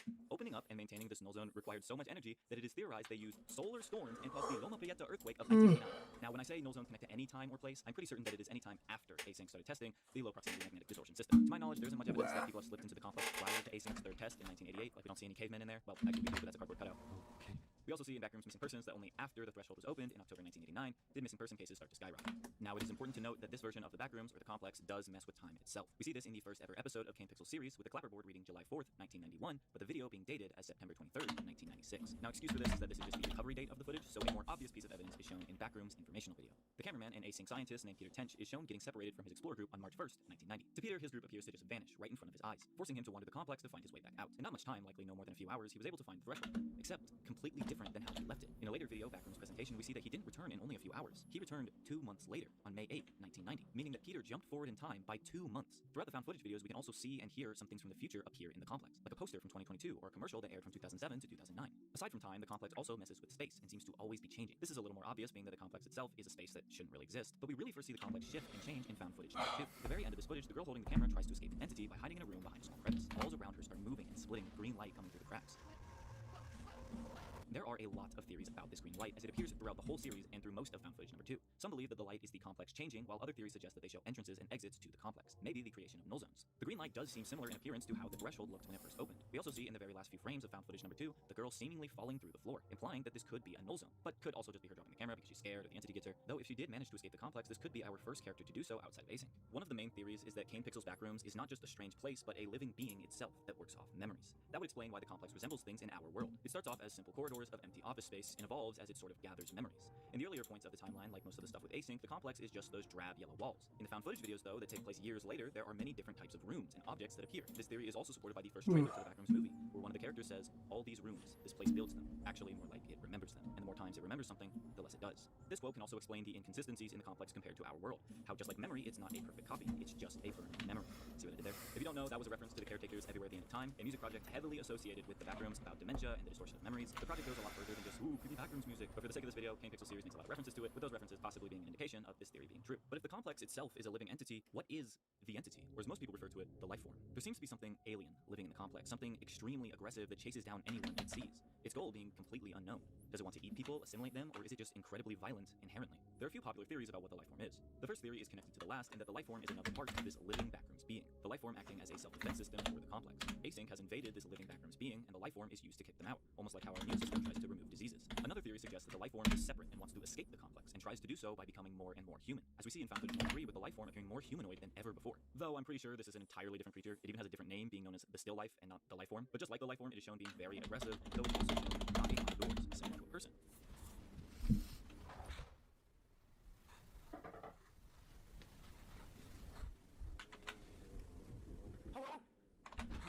The still life is theorized to be the complex's attempt at creating humans, but like the rest of the complex, it's just a flawed imitation. The most popular theory is that this life form in the complex is a mutated colonial form of bacteria, specifically Hay bacillus, which is mentioned in the video autopsy report. Throughout the series, what appears like biofilm or mold is shown covering the walls, ceilings, and floors of the complex. This bacteria may have evolved and mutated to live and spread in the Backrooms. Humans are either hosts, or their dead bodies are converted into these massive colonies of bacteria that utilize our human functions to spread and grow, including mimicking human behaviors. They use our voices to lure people in and our bodies to chase them down and catch them. This is the growth that the life form appears from in found footage number 2, and is supported by the fact that every time a life form is encountered, signs of human activity are shown prior.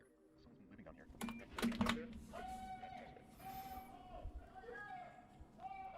Hey, can you hear me? Sorry, can you repeat that? That's not a fucking question. Me personally, I like the idea of the life form being colonial bacteria. I think Kane himself implied that it's not going to be that, but I love speculative evolution, so the idea of it being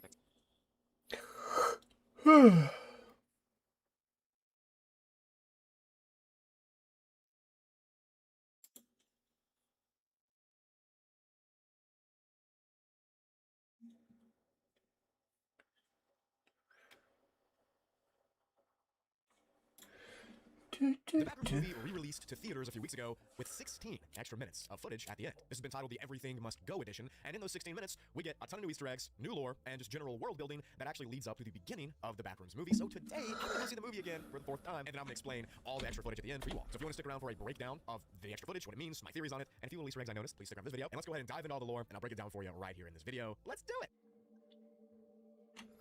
The extra footage begins with a title card that says June 18th, 1990. Now this date is exactly 11 days before Clark himself is caught on the security cameras later in the movie walking around. We get a little title card that says this is a preliminary layout survey via the Kelowna branch, and it says footage relevant to Everything Must Go analysis. Video operator, Naren Warren. Naren's of course the same guy that we see at the beginning of the actual movie. We're running around. Later on, Clark finds his little name tag inside a double back. We'll talk about that in a second. But on this title card, we also see that the Kelowna branch is here, and this is of course the name for the Backrooms area, the branch where Captain Clark's Autumn Empire is. It's what we see on the security footage when we witness Clark walking around, and it's just generally what they refer to that area, that branch as. This does of course indicate that there are multiple branches across the world with all different code names. We then cut to a few async yellow suit guys, including Naren, or my goat from Victoria's Beck, walking around into the complex and beginning to explore the area. I actually really like this extra footage because it reminds me a lot of the tile survey from the YouTube channel Kane Pixels when we uploaded that. I just really like the world building of these kind of things, so that's pretty much what this is. I know some people didn't like it, but I'm a nerd, and I actually did like it. At this point in the footage, we get a few images popping up of doors and hallways that kind of look eerily familiar to things we've seen before in the movie. Specific corridors kind of line up with the right width and design, actual scenes from the movie, and just other things like that drop a little hints to what we just saw from the beginning. Right after these pictures, we cut to more footage of these three guys surveying, and I think the coolest part of these clips is that we get to see more unique rooms and warped textures inside of complex. We see a few random archways, we see weird pillars, we see strange small entrances. My favorite part of the movie was the wacky, blended, no-clipped rooms that don't make any sense. The pitfalls, the angled doorways, the stairs. I really enjoyed that part of the back rooms, and I'm glad we see more of it here. The three crazy lunatic workers then enter a room where they find signs that have no-clipped from the Ottoman Empire store from real life into the back rooms. The signs say everything must go, entire store on sale. Of course, we see these exact signs plenty of times early on in the movie, and throughout the movie, and that's cool, but this actual instance in this footage is the first interaction with these signs that we get from the employees. This seems to be some kind of new area or structure they had not previously seen before, so they start to photograph it and to kind of discover and analyze what these signs have to offer. I find this scene really interesting for several reasons. One is that these three async guys mention a purple desk or a table that they have come across previously throughout their series, and one of the guys really doesn't like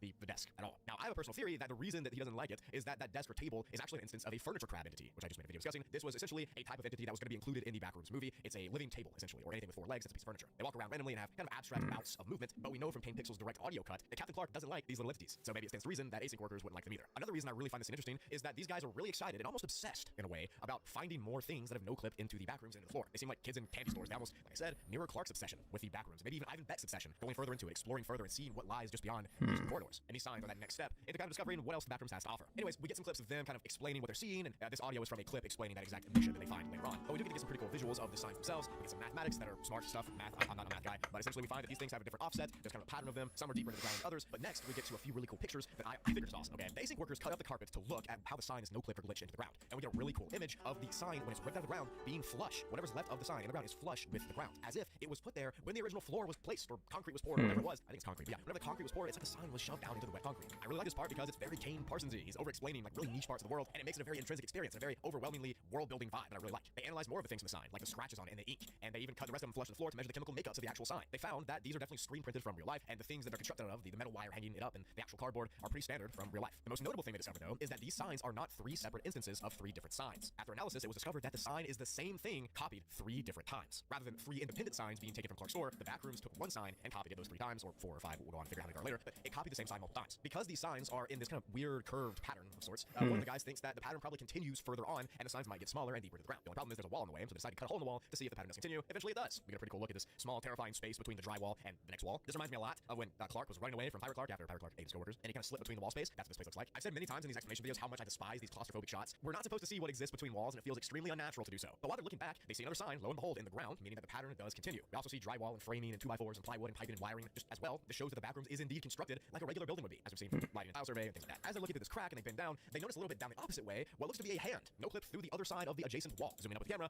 it does show a hand, but it looks to be a mannequin's hand, and not a real hand, which is just slightly less creepy, maybe even more creepy. I don't know. Anyways, Naren wants to leave. This is the guy that has the camera. He wants to get out. He's terrified. I agree with him. He probably should leave and go back to the base that they're constructing. No one listens, of course. Again, with that obsession of trying to find what's deeper and explore what's further on in the Backrooms, I think the Backrooms has that intrinsic draw to several people. Clark included, I'm back, and of course these two other guys probably have the same vibe. Anyways, now they see this hand, no clip. They get curious as to what's on the other side of that wall. So they cut into it, and they end up in this really dark room, and it has a very sinister energy. It's insidious in a way. And then we pan over, and we see what looks to be decorations from God and Empire, from Clark's store. We see a ship's wheel being held by that mannequin in question, and the mannequin's hand is indeed shoved through the wall. We see plenty of other things from Clark's store as well. We see some boxes. We see different rooms that I think appeared earlier in the movie, if I remember correctly. We see the ship's wheels. We see some signs, and a few other different corridors and things like that are taken directly and copied from God and Empire. We see previously at the end of the actual movie that the entire store has a version of it no-clipped into the Backrooms. We see it. It's kind of like the indoor version, but as we know, the Backrooms takes things and copies them over and over and over and over again until eventually it forgets what it is. And I think this place they just kind of burrowed into is a decopied version, one that's different, and it feels different because it's been copied so many times from the original from real life. Maybe I could be wrong. I don't know. Eventually, these three guys continue to explore this new area because it seems to be kind of a new part of the map has been opened up for them, and it's really cool. Except it's not. It's terrifying. So Naren, of course, wants to leave. The other people don't, and they want to push further on. They say it's safe. They say it's fine until they hear a noise. As they walk down the hallway, they begin to see more mannequins, more stuff, no clip, until eventually they see an old CRT TV with the Ottoman Empire sign above it. Down at it. Now we see the sign earlier in the movie pointing downstairs into Clark's store, and this TV that the sign is pointing at has Mandarin lettering on it, which I believe says no signal. Could be wrong, but I think translates to no signal. And that no signal thing is intercut with sounds almost like Mario music, kinda, or maybe at least what the Backrooms thinks Mario music should sound like, playing over strange visuals. We get a visual of the kitchen, we get some weird hallways, and it's very unnerving to see. I don't like it. But I want to draw your attention away from the actual screen and what's on it to look below, because we see a TV stand. It looks an awful lot like the TV stand we see earlier, because we also see bottles of alcohol on it, the same ones Clark is drinking earlier in the movie. You know, when he's in the Ottoman Empire, kind of drinking his sorrows away. That's exactly the TV setup we see here. The only problem is this takes place before Clark enters the Backrooms, which probably means that he's been drinking up there alone for a long time, unfortunately. Anyway, staring at this TV, you get kind of insidious, negative vibes, demonic, if you will. More noises begin to happen, and before you know it, more noises come from the left to the hallway. At this point, we see good old Pirate Clark storm into the room, attacking one of the guys, and then our main cameraman, Naren,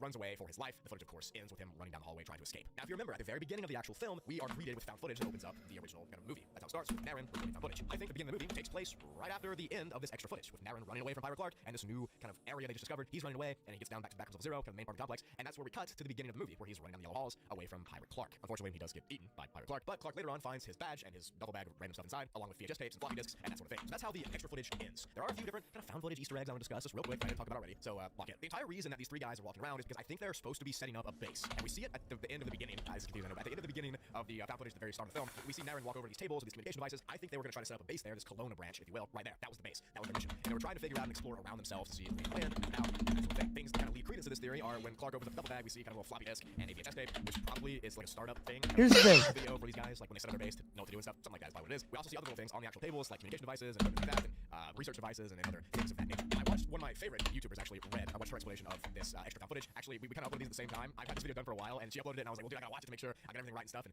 she pointed out a very interesting thing, and it's when they cut into the wall to see if the pattern changes and stuff. I wonder if they could have cut the other way to see if the signs get bigger and bigger rather than smaller and smaller, like the angle they chose. Because the pattern we see is the kind of biggest sign is on this side, and it goes to the small sign. What if it keeps getting bigger and bigger and bigger until it's just an entire room with a giant sign? That'd be pretty cool. Throughout this extra footage, we also see tons of different doors and things of that nature with no-clip handles, multiple handles, odd geometry. Like I mentioned at the beginning of this breakdown, those are my favorite parts. I love those types of things in the Backrooms movie. It just makes it so much more immersive and believable to me. This footage also shows the thing I've been mentioning in the entire video, and that is this dark desire, this addiction that some people get to the complex. They cannot stop exploring it. They want to go deeper despite it not being safe. Like, it's objectively a stupid idea to walk towards a TV screen that's playing strange music and to follow a mannequin with their hand no-clipped and to not run away when you hear signs of entity. That's all stupid, but it doesn't matter to these people because they are addicted and enthralled with the idea of what the complex stands for. This unmapped out place, this place where nobody's been, this final frontier. They think that they're the ones that are working, Here's the thing. so to speak, and they are addicted to that feeling. So they follow it down, explore it, and it eventually probably leads to everybody's demise. Whatever the case is, I really enjoy this extra footage. If you have any theories on what this is showing, or if I missed something, comment it down below. I'd love to hear about it. I thought it was really cool. Some of my favorite parts of this world is the world building. I did see where a lot of people didn't like it. They thought it was useless. Thought it should have been a YouTube upload, maybe. I really enjoyed it. Thank you for watching the video to the end. I really did hope you enjoyed my breakdown. If I missed anything, go watch Red's video. She does a phenomenal job of explaining the minute details that even I am too slow to understand. So go check her out. Awesome content as always. I do hope you enjoyed my breakdown from what I kind of established from what I saw. I really like seeing this. It was great.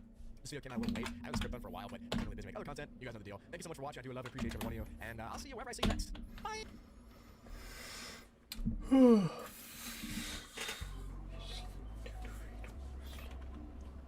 They did the found footage, or at least the fourth kind, which was one of this, like, when I was younger, scared the fuck out of me because it presented itself as like fake documentary and like reenactments of things from like this found like a therapist like the camera she uses in her sessions. It's actually from when I was younger, it was very effective. I don't know if it holds up. I haven't seen that movie in forever. I just remember I just like Mia Jovovich or whatever the fuck her name is because I really loved the film. I love the Resident Evil movies when they came out. When I was younger, I was like, she's beautiful. So I remember that really freaked me out at the end because she was pretty bad. She was pretty bad. But the guy's like shaking at the end, and it's like there is no God, we are your gods. And I remember being like, no! I got really scared by that. And then, it's a lot of stuff with them where it's like, all right, you're all the way here, you have intergalactic travel, so you're either here to decimate us and take our stuff, and if not that, then what are we doing? do you think the probing phenomenon, when like sticking a probe, was that people just trying to hide the fact that they're having like gay sex back in the day? No, but that's a really funny theory. I mean, I'm just trying to, like, out of all the stars, I think I've heard people say this before. It's like you go everywhere and like the first thing you do is play with your butt. Like, what are they so fascinated with the butt for? What? Oh, aliens. I thought you were saying that's an old saying. Like, if you go somewhere, first Yeah, thing you do. exactly. That's a saying in my household, at least. And then, like, I feel like 70s was really when, like, the little gray man became popular in media. So, like, around that time, people are, like, getting really high out in the desert, and then someone probably, you know, to be honest, took a little bit of advantage or a lot of advantage of them, and then they come out of it, and they saw the gray aliens, and the gray aliens probed their butt. I can imagine that it's happened before, but I think the Fermi paradox is people, gay men in Kansas, closeted gay farmers in Kansas. The Fermi paradox is figuring out if they can flatten their cornfield enough to have gay sex in it, and then have people come over the next day, and you're like, yeah, you're waddling funny. It's because there's an alien. You walk over, and then there's the crop circle. It's like, that's where you pick me up, and it's an all-elaborate ruse to have gay sex. That's the Fermi paradox in my eyes now. That's what it will be. Like, that's what conspiracy theorists and scientists will be saying when I hear, oh, the Fermi paradox. I'm going to say, oh, yeah, sure, those farmers out in Kansas. That's what they'll say. So before Editor 400 tries to tell you to cut that in post, you leave all of that. You leave every word he said. I think it's a sound theory. I think it's a sound theory that the Fermi paradox is so closeted farmers in Kansas can make air because they need whole fields apparently. They can't do it at home. No, they need a whole field. Someone's going to catch me. Which I can't tell if that's a willing participant or an unwilling participant. That's a willing participant for sure. I think closeted homosexuals who couldn't express themselves. Yes. Not that was the majority, but I would say there is a vast majority of people who feel like I guess like the fucking people that they're around. Because wasn't that kind of the same thing with even Ed Gein, or am I wrong? Or is it literally Ed Gein was the mommy issue stuff. Oh, well, mommy issue stuff too. It's always something though. I mean, I fucking know. It's always something. Ed Gein was the one who like got dug up his mom's body and like used cadavers of women with like skin lamps and stuff like that. Yeah, I don't know. Well, stories we're reading we're reading an alien story today called the Fermi paradox. All that, like, you know, it's like your buddies, like cornfield, serial killers most often. Anyway, great that motto, Fermi paradox. Yeah, I don't know. I think that makes sense. Feel free. Otherwise, if it's just rambling, whatever. You watch warped reflections across mirrors, shadows ripple, evil faces stare down from the ceiling. Calvin ripped his plastic eye from their sockets. Darkness was better, he told his doctors. Calvin saw farmers in Kansas. He saw elite farmers in Kansas, and he's like, "Get me out!" That's all he said. So I think it's interesting because as established, you know, you're in Alaska now, but you've talked about being from the Kansas, Missouri, Midwest area, right? Yeah. So I think it's fascinating that when you tell a story about oppressed men being in uncomfortable positions because they can't act on their desires, you choose to place that character in the same location you're from. That's interesting. What does Popeye say? I am what I am. And then I don't think you're obese. I've never called you obese. The textbook medical definition is morbid obesity. Y'all say quiet. I mean, they should start calling it grim obesity instead of morbid obesity. I think it would sink it a little more. Does that make sense? You hear that knock? Oh, what's that knock? I can't hear it. Huh? I can't hear the knock. Oh, I hear it's knocking. It's death. It's at your door. Grim Reaper is outside my door all the times. I can tell the guys noticed me. Worse, they hated me. There were other abominations in the room as well. A hairy imp with the face of a child, a woman made of spikes and red light, a coil pile of limb, each jagged hand opening and closing slowly. So I really love that descriptor of like a woman made of spikes and red light. Like it's so vague. What does that even mean? You know, it's so cool. I've been trying to think about the eyes. How, like when someone looks at you and they feel like you feel like there's almost a threat or something. It's kind of a very feral response. It's very primal almost with how it's with how they're talking about it. Just like kind of like, you know. I mean, I'm trying to think with how I would look at someone if I hated them. Well, most of that's in like your face, right? Like your brow furrow and True, stuff yeah, like that. how your mouth is positioned, yeah, and stuff. Y'all say quiet. Maybe Justin, I would be like it's locked on you and it's like bloodshot and shaking a little bit or something, you know? A farmer trying to repress his sexual urges. There we go. There it is. We're back around. No, we're back around. We're bringing it back around. No. Hey, it's your world. We're just living in it, and we can talk about whatever you want to talk about, buddy. Why's he looking at me? Well, that's just a farmer. Try not to have gay sex. Staring at the wall. I hate myself. The doctor's Mr. Whitemouth. Yeah, exactly. Oh my God. I'm trying, Doc. I'm gonna give you these new eyes, so you can see stuff. I'm telling. I don't know what it is about these eyes. It's happened like a dozen times now. Doc, do you think that guy around the corner is handsome? I don't know what you're talking about. What do you mean? Oh, not again. I'm gonna go stare in the mirror and annoy myself for 45 minutes.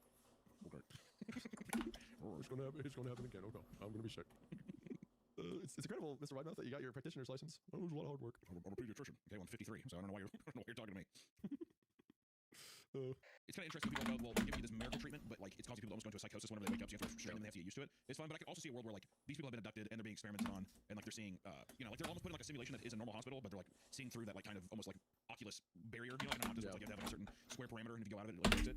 I'm like wondering if it's like that. I really like the Rorschach description. That's a fun way to describe like seeing entities kind of come, like looking at like weird people coming in and out of your peripherals or like in and out of your eyesight. Yeah, I do. It's kind of a funny image to me that like this company keeps implanting eyes in people, and they're like, oh, no, it's big as that. They're like, we'll do it. Yeah, we'll do it down the hall in 1 hour. Like, yeah, all right, well, let's go do that again to another soul. Yeah, because it's like I can hear multiple people screaming down the hallway, and it's like, they just like once your plugs in, just la la la la. But Doc, why are people screaming? They just had the beautiful gift of eyesight.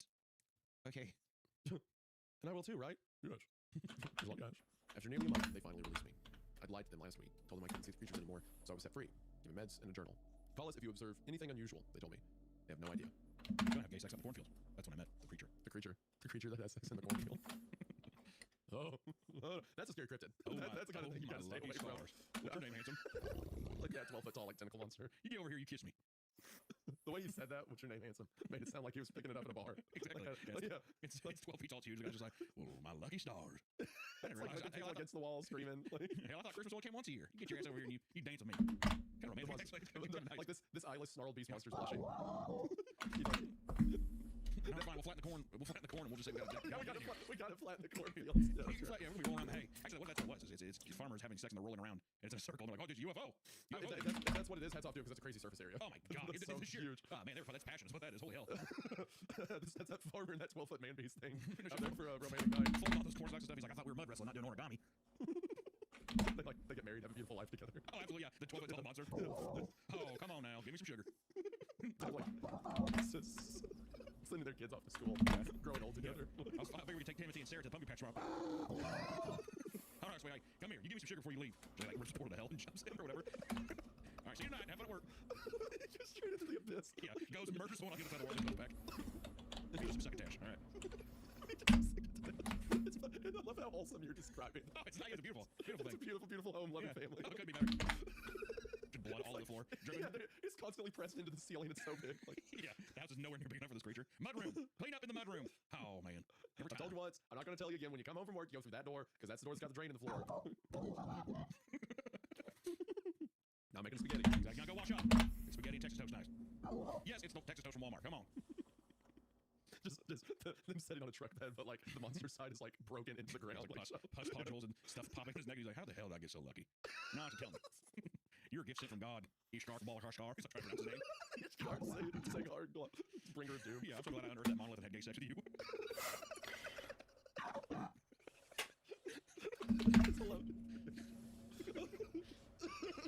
I like how the farmer, like this thing doesn't have a gender. It's like some other being, but he still calls it gay sex. Yeah, he's a farmer from Kansas. What else does he know? He doesn't know what the hell it is.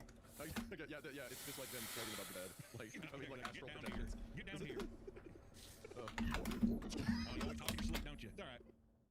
He just bites. He takes his upstream tongue. He takes this sleep apnea. Gets a CPAP machine. Now you're you're not gonna be snoring. It's like, check this room. Come on, you're snoring again, sweetie. Fuck, put it on. We should probably actually read the story. I mean, I was just gonna let you run with that as long as you want. Oh yeah. Don't freak out, she said, pulling off her sunglasses. I freaked out. Shh, chill. Matilda said, glancing around with empty eye sockets to make sure no one had noticed my yelp. Your eyes. Yeah. You don't have any. You're very observant. All right, so I was actually fine with the "you're very observant" line until you read it in that donation. You're very observant. There you go. I fixed it. Yeah, you put some stink on that. I feel like I didn't deserve by giving it the quirky millennial ring at the end. She has empty eye sockets. Well, it doesn't matter. It's the wind. I'm gonna be honest, man. Careful. I feel like Careful. I feel like going for it. There were some like there were some wording choices and stuff like that previously that I kept thinking to myself, like, in a lesser story, really because of the author, in a lesser story I would have like made a joke about it or whatever. I'm like, I'm fine, I'll keep going. But then her walking in there, and it doesn't just say sunglasses. It says she's wearing aviators. She's wearing got a patch aviators. jacket. She's wearing a patch cool. denim jacket with buttons. She's a cool alt girl that's just like you. I just pictured the trope in a movie where it's like the girl in the movie that's like her dad's mechanic. So you just give me it. And she's the one who fixes the car. Oh, thanks. Yeah, your carburetor is messed up. What's up? My name's Delaney. Is that kind of thing? No, it's always one of those gender neutral names like Jesse or Taylor or something like that. My name's John. Well, that's not John. I would call John a gender neutral name. I don't know, gender neutral. You can name whatever the fuck you want. Listen, we don't know. We're jumping ahead of ourselves. We're jumping ahead. But I'm no. Isaiah, Listen, we're jumping ahead. Let's get time. Well, here's the thing. We are seasoned. We've read a lot of stuff. I think we might be being a little presumptuous here, right? For the sake of the viewers, for the sake of ourselves. Well, maybe let's go in with the next one with an open mind. No, I'm not. I have a very closed mind. My mind's shut. My mind's closed. You can come back at 9 a.m. for breakfast, and then there's gonna be an hour break, and then it'll serve lunch, and then an hour and a half break, and then dinner at 4:30. But until then, my mind is closed. Let's go in with an open mind. How's that sound? Yeah, I don't. No, COVID killed open mind businesses. Now they just everyone switched to the typical. No. Let's go with an open 5 mind cycle. You know what? Actually, I really like this. So part 4, I sold the Fermi paradox. I read it. And this one is machine hearts and electric eyes. Huh? Oh, gosh. You like that? Tell me that's not the title of it. Would not believe your eyes. Machine hearts and electric eyes. They make me want to have gay sex. There it is, all the way around. I'm in a cornfield in the state of Kansas, and I plan on kissing a monster. He's 12 feet tall and speaks a different language, and I'd rather unearth a monolith than have sex with a monster. Right? In my dreams. In my dreams, we're coming slowly. Actually, we should get someone to write that story. A farmer who's married, wife and kids. Unearths a monolith. He's like, what the hell is it? Hold on, I didn't know that detail. So the farmer had a family that he abandoned for the monster. That kind of creates a that's a new development. I do like the wholesome Chungus version where it's just kind of like, personally, I like the idyllic life. Yeah, I really do like the perfect life of this farmer and this monster. But it does make for a more interesting kind of like a Brokeback Mountain kind of conflict of a man who is like has a family and then he has to like basically, but he has a true love. You know, you can't fight love, Isaiah, and that's what he has for this eldritch creature. And if anything too, what happens, he's like, oh, it could be a really scary first interaction that he has with this monster, right? What the? Who the hell are you? Whatever. And then he sits there and the monster like grabs his head and he's able to speak to the monster after that. Like he starts seeing some weird shit too. But then the first time he interacts with the monster, he's like, whatever, all that stuff. And then the next time he's like, so you came back to me. I can understand you. Well, you know, it's like, and now they're able to communicate with each other. I see. That's good plot development. I think I don't know. I think maybe the farmer had a family then left it because I don't want the idea to be that like, you know, our monster's a home wrecker or anything. No, he has to be. But that's the thing, Isaiah, is that you can't fight love, right?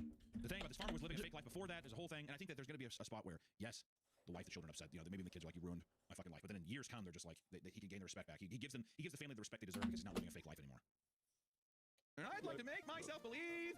Machine hearts turn slowly. Yeah, all right. So this story title. I'm just telling you, man. After the I guess I'm in thing, it's like you better stand up straight and act right in this next part. I'm good. We have got to go with open eyes. Our viewers are going to be livid. This is a horror story. Tell us the source. Do you know how much it drives me up a wall in these stories when they make them quorky? When it's like, oh, here's a cool horror concept or something, and then they'll drag in a character. Shut up. I've never been quirky once. There's never been an instance of me in my professional career where you could ever describe me as quirky. I've been aloof and potentially even whimsical, but never quirky. So whimsical. I've been whimsical. I think there's a stage early in my career where the adjective of whimsical would certainly apply. Whimsical. You know what? You know why? Because whimsy can add to a story, but quirkiness debases a story. That's the difference. That's the difference. You're being too harsh. Look, I am. Because I cannot tell you how many times you've been doing one of these episodes, and I'll be really into it, and I'll be excited and going, and then in Waltz is a character. Yeah, in Waltz is a character who's like they wear a bow tie, or they have like suspenders, or they sound like. You know, I'm gonna still keep it up in mind. All right, machine hearts electric eyes. Shut up. Machine hearts electric eyes. I'm telling you right now. I will say there was an arrow that went through my body as soon as the word aviator sunglasses. Because I was like, oh god, it's just the specificity of like, yeah, they're aviators. Yeah, just say sunglasses. Yeah, exactly. That's because you know that's how it's meant. MHE is the initials for machine hearts electric eyes would be Mother Horse Eyes. MHE, and that just makes me remember how much I miss Mother Horse Eyes. What the fuck are you talking about? It's Mother Horse Eyes. It's two different. MHEE. It's 2 E's. I'm just saying it made me think of Mother Horse Eyes. I miss it. That's all I'm saying. All right. You don't want the entity of Mother Horse Eyes to show up in a denim jacket with buttons and aviator sunglasses? Could you imagine? That'd be awesome. Actually, now I'm on board. I'm fully on board. All right. That would actually be. Imagine like you get to part 85 of Mother Horse Eyes, and it's like the mother had cool aviator sunglasses and went, "Are you in?" Like, speaking through the cicadas. We've got to stop the queen because then the CIA people come out of the flesh interface and they're like, "Guess we're back in action." Or no, Slim Shady starts playing. Guess who's back? Okay. Guess Charles Manson's coming out of a flesh interface. But no one wants to see Monster. Just say it's cancel Eminem. Yeah, right. I love this video so much. I heard Gen Z's trying to cancel Eminem. Good luck with that one. I could hear that. I could hear the smirk in your voice. I hated that. Part four. Say the time. I want to say this. Say the time. Hunter, if you want me to interact with the story positively, I can't say the title. Say the time. You have to. You say it every time. Part four. I say part. Solve the Fermi paradox, and I regret it. Machine hearts and electric eyes. Yeah! Like they get to the CSI, like whatever they do with CSI Miami, they do the yeah, and it goes to the theme. Yeah, it's CSI Miami. Until this plan involved an RV, a long drive, and possibly an assassination. More likely a persuasive interrogation. She assured me. I don't know, Isaiah. Come on, let's get more likely a persuasive interrogation. Stop! You put in the sass line. No, that's just a regular read. More likely a persuasive interrogation. She assured me. Does that mean torture? That sounds like torture. Matilda grinned.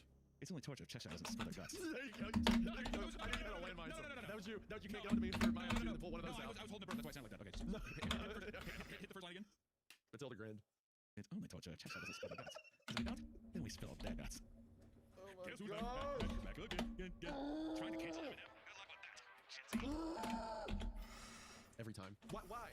Does this do well? Do you enjoy this? It could be good. It could be good. Is there an audience of people out there who's like, I like when I start reading. Oh my I God, start reading scary yes. stuff, and then it gets silly. Oh, yeah, yes, dude. Yes, 100%. Who are they? Who are I don't think they? I've ever met one. Yeah, who are they? I think they're the majority. I would say that this is like. I think there'll be a lot of people. I think that we're skewing it too much being bad. There's a lot of people who be like, I wasn't really enjoying it until they fucking derailed the story and made me want to I don't care. drive my car. I don't care. Oh, what are you talking about? I thought you were talking about us. No, that's what I'm saying. We are doing. No, we are doing. We're the ones driving the car. Yes, I am in fact driving my car for Bridge. No. I'm saying that we as hosts are ruining the story. All right, and it is our job to give an unbiased approach to the story. We never give our opinions, Isaiah. That's what makes this podcast so good. You're right. Until that line. Here, Isaiah, hold on. Ready? Okay. It's only torture Cheshire doesn't spill their guts. Because we don't. We all know what makes this podcast so good is that it is simply an audiobook, and we don't discuss how we feel or our opinions about anything related to horror storytelling. And the only reason people watch is for us to shut up and read the story. So why don't we just shut up and read the story? You can't find audiobooks of these things online. No. Anyway, they don't exist. No one does readings of scary stories. That'd be absurd. You definitely come to this podcast for that because no one else is doing that apparently. So yeah, it would make sense to complain when the hosts of a comedy horror podcast talk about comedy or horror. Because if they don't, we spill their guts. Trying to cancel Eminem, I see. Good luck with that. Okay. Nice. Okay. They always put that in to just be like, this is an actual line though. This is not how I pictured my life going when all this started, but at least now I was in a Alright, I'll be right back. Just gotta go to take a piss.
alone in the mess. There, you happy? There you go.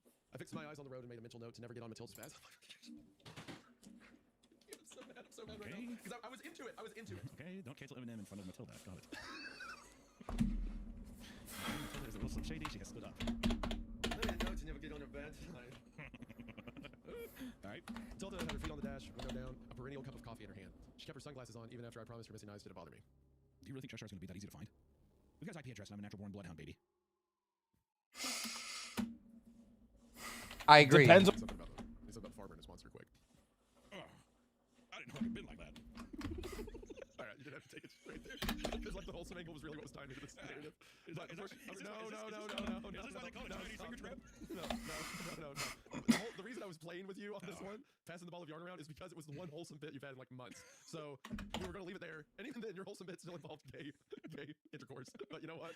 I was fine with that. That was a peace treaty. But then, as soon as I'm in a vulnerable position, you immediately make it into. Hey, Gilmore? No. Hand me that roll of brown paper towels. Let me wipe this up. No, see, you ruined it. You ruined all of that. You ruined everything. I came to you just in confidence. Yeah. I came to you as a friend who needed something, and you rejected me. We've got his IP address and I'm a natural born bloodhound baby. Matilda held one small hand out of the window, running her fingers through the breeze. I really can't believe both of you walnuts forgot to use VPN to disguise your signal in any way. I wanted you to know, every single quip is like a gunshot to me. Just a giant cloud of smoke and you're just on the floor like that. Sorry, didn't realize I was living an episode of Get Smart. Alright, didn't realize I was living an episode of Get Smart. Get what? The man from Uncle? I don't understand what you're saying in the order you're saying them. Mission Impossible? Okay, that one I got. Whatever, man. Yeah, you're right. Why should anyone care about your story? Like, I don't care. It's monsters. Who cares, right? It's just quirky and funny. I don't care. Who would care? That's stupid to care. Why would anyone care about stories? That's dumb. This was not a picture of my life going all started, at least for so long. Would you like to stop and see the world's third largest ball of yarn?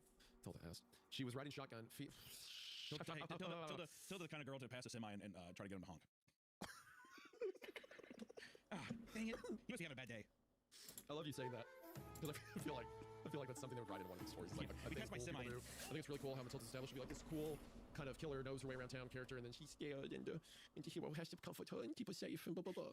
You know, dude, sorry that she's a fucking human being, man. You know what? Yeah, you know what? Maybe I just hate love. Maybe I hate being in love. Maybe I hate this story. Maybe that's what it is. Maybe I'm just an aromantic guy who doesn't care about poetry or writing at all. Maybe that's my problem. Trust me, I know. Wouldn't I know? No, you would know. I've sent you flowers time and time again too. No response. Hunter makes passes at me constantly. And you'd think that if I was receptive to it, or if he was receptive to the rejection, he'd get the hint. Here we are. I'm sorry, I'm in love. You know he sent me yesterday, everyone? You know he sent me yesterday? A bouquet of roses. No, he sent me yesterday. He sent me a photograph of his pants and underwear around his ankles. And he's sitting on toilet, so he can't see anything from this perspective, but the implication's there. And he said, going through it right now. And I said, I'm going, I've got a plan, but I'm scared shitless to try it on my own. Up to my apartment. Every night it was the same. Knocking and tapping and screaming and a silence that was too absolute to ever naturally exist in the city. Some evenings I'd find smoke leaking into my living room from under the front door. There was never any fire I could see. I'd cover all of my mirrors since faces were starting to come in a little too clear. It was my first warning, you can find it here. After that, things got uncomfortable. Is anyone there? I typed, cowering in my empty bathtub with my laptop. It was nearly a week after my failed excursion to the gas station, a week since Cheshire's warning, or threat, that I was being hunted. Each day since, one of the members of our group chat, which I started thinking of as Blindside Blues, had gone offline and not returned. First one, Ribbon, then Borrow, followed by Dublin, Violet, and finally, Calico. Now only Matilda, Cheshire, and I remained. The smile. Can you do that smile for the camera? There you go. Thank you. You did it. I was kind of worried initially when it's like the 7 characters introduced at once. I was like, man, that's a lot to keep up with. But now 5 of them are dead, so we don't have to worry about that. Yeah, I mean, like, man, between one part, 5 people just like missing is pretty brutal. This could have been a thing too, where if this was like a longer story or like an actual novel or something. I'm guessing that we'd probably go through each one of those people or like establish all this stuff. But would have been cool, but maybe it still wraps up in a fun way. I mean, you could have like a left-right game with a bunch of characters, but that's also a very different kind of story. You know, that's more like Odyssey, and there's time to spend with everyone. Also, they're in person, you can interact with them. This whole thing with private messages and stuff makes it very informal. You know, every time I think of the left-right game, I think about all of them standing there, and I think of Apollo Creed from Rocky with the gloves and shorts on, like amongst them for some reason. Yeah, I remember Apollo. Yeah, same. Yeah. That's a testament to how good the story is because you remember Apollo. Yeah, no, my memory's terrible. Yeah, that's what I mean. You love forgetting characters and like stuff. You remember Apollo. I'm sure you remember Bristol and Blue Jay and all that. Yeah, Blue Jay's the worst. So, man, I just really love left-right game. Anyway, Cheshire's reply was not helpful. Tilda's response came 10 minutes later as a private message. I know you're in Baltimore. Can we meet? Something was scratching at the tub strain. I leaned over to the screen and let it out. Blue eyed, a dozen irises looking up through the hole. My bathroom was breached. I didn't have any good options left. I decided I might as well die comfortably, so I curled up in bed with a soft blanket and a mug full of dark rum. How do you know where I am? I rolled back, anxious but almost comforted. If she was a friend, then I had someone to warn her. And if she wasn't, well, at least maybe the nightmare would be over quickly. Your IP address. You should really invest in a VPN. Is that some kind of cable news network? Tilda, are you still there? Yeah, sorry. I'd lived in for the last 2 days, and I got a notification on my phone. My apartment, never named for the palace, was an absolute disaster of pizza boxes and empty six-packs. I'd set makeshift alarms on my doors and windows by stringing together some of the loudest. I agree. Depends on the alert was an email. I agree. It wasn't the first they'd sent me, but it always made me anxious. I'd asked them before where they found my email address, but didn't get a surrounded by glowing lights. This message was different. For the first time, Cheshire used words. Are you there, Waltz? I need your help. They found me. Can you call me? Can you call me as soon as you can? ASAP. Don't use your own phone. The email ended in a phone number. I stared at the screen for a long time. It was blinding bright in my dark living room. The shutters were closed and my sense of time was becoming flexible, but I knew it had to be sometime after midnight. Depends on I considered deleting the email, closing my laptop, and throwing it out the window. I didn't want to get involved. Cheshire's at a desperate, and at the end of the day, our weird little group was the nearest thing to family I had left. A bunch of lab rats with machine eyes who could see monsters. Maybe we were friends. We were something, even if we were only online. Don't use your own phone. There was a gas station down the block that had one of the last remaining payphones in Baltimore, possibly the world. Realistically, I'm sure there were others, but that was the only one I knew about, and it was only a block away at night. Every fiber in my shaky soul wanted to wait until dawn. Cheshire said they needed my help immediately. A tiny slice of my deepest lizard brain uncoiled for a moment. What if it's a trap? That's paranoid. I said out loud, standing up to hunt for some almost clean street clothes. Cheshire was a friend, kinda. And Depends on other than the biting fog and a tall shadow that slapped me, none of the creatures so far had actually been trying to hurt me. Maybe they weren't hostile. Slammed a Red Bull for my Uber Eats delivery before opening the front door. The hallway outside was dim, no signs of motion or life at all. I made my way to the elevator, hesitated, then took the stairs down to the street instead. Baltimore slept restless. The city never turned all the way off. There were always lights, traffic, trash. It wasn't pretty, not all the time, but after spending so many years in the dark after I got sick, being able to see the beautiful mess again never failed to give me goosebumps. I drank in the skyline, tried to memorize the rhythm of tall buildings pressing shadows of the cloudy night. Okay. I said, breathing in air and smog. Okay. Every streetlight shadow made me skittish. Every distant horn hawk made me jump. But I made progress. Sneakers chewing up the sidewalk, bringing me closer to the gas station, to a phone, to a friend. You stay all night. I very nearly shit my pants. I did yelp and spin to find a man leaning against a nearby wall just outside of the yellow haze of a streetlight. His face was covered by a cloud of smoke. There was ash in his voice, rasp of a lifelong smoker, probably something heavy like Cowboy Killers. I don't smoke. Really? The man croaked, stepping into the line. When he did, his limbs and neck stretched and became wire thin. His body warped, split, and bubbled and collapsed in on himself as he walked out of the glow of the lamp. Now he was close. He smelled like cigarettes and cordite. I couldn't see his face, only the cloud of smoke. It moved with him like a veil. Those eyes don't belong to you. Gimme. I ran. Other figures began to emerge from the shadows. I stayed in the lights as much as I could, dashing from street lamp to street lamp. A massive figure with a bloated body and lots of thin legs ran up the side of a skyscraper. I passed by a store window and saw a woman's face, pretty and furious, reflected back at me. Her eyes were shining and I realized that they were mirrors, catching and amplifying the light. She screamed as the glass shattered, but I was already halfway down the block. I made it into my apartment at a dead sprint. Once I was behind a locked door, I slid to the floor, shaking. The adrenaline dump made me nauseous. I threw up what was left of the pizza and gin in my system. Dawn was burning behind the window shutters before I pulled myself together. One new message. I left my phone on the table when I had set out for the gas station. Another alert was visible on screen. Numb, moving like a zombie. I opened my laptop to see a new alert from Cheshire. We regret to inform you that you're being hunted. The sentence was punctuated by a winking face emoji. End of part 2. Into part 2. The so real quick too, just to make sure I'm on the same page. So he's in Baltimore. He's doing all Being the vocal. world is Loud is like being vocal. Yeah, Baltimore. The beings out in the city. It's just the ones that they can tell, they can see them, right? Almost like I could just see. Almost like the guy asking for a light, whatever, and him responding was an indicator to be like, oh, you can see me. And then he's like, I wonder if that's also why he's like, those eyes aren't yours. Like he's like, how the fuck are you able to see me? Yeah, is that like a test or something? It also seems like, do you think that the email he got was just to lure him out of the Being so you can, yes. Okay. Yeah, I don't think his friend was actually at the phone because he gets back and that's what the email's like. We regret to inform you. With the emoji, right? Yeah. So they killed at least those two, right? The first one in the Cheshire. Well, I was wondering there for a second if, like, in the group of friends of the 7 people, if any of them were like plants by people who implemented the eyes. You know, like somebody who is like almost like they're an experiment or something. Because the way the story's reading, it almost reads a little bit like the moon is on fire. A bit where it's just these obvious things that are out there, and they're like, it's just someone feeling almost like they're going through psychosis. Where it's like, am I fucking crazy? Can no one else see this? You know? So there's like a conspiracy afoot that they're being tracked down because of. Like maybe it'll turn out the entities are actually fine. It's just people don't have us knowing about the entities that are a threat. They're being hunted or something. Right. Or I could stick with like, and I really like a lot of the descriptions of these multi-dimensional beings. How it looks like they keep moving, like their shape changes and stuff like that. The wire thin brain neck trying to was comprehend something beyond us. That's pretty cool. The wire thin neck was a lot of fun. I also really, I'm always a sucker too. What was the name of the story, Isaiah, where it's people at the party and then like they have to hide in the apartment and they hear the person like coming in or like grabbing people? Was that an alien story too that we read? Was that alien or was it just monsters? They're in a party. It's like friends at their apartment. They're like, oh fuck, they like see something I think across the way in someone else's apartment and they have to, like one person hide the closet, someone hides under the bed, whatever. And they hear like knocking, like the door breaks open and they have to like basically hide. Do you remember that? I don't think we did that story.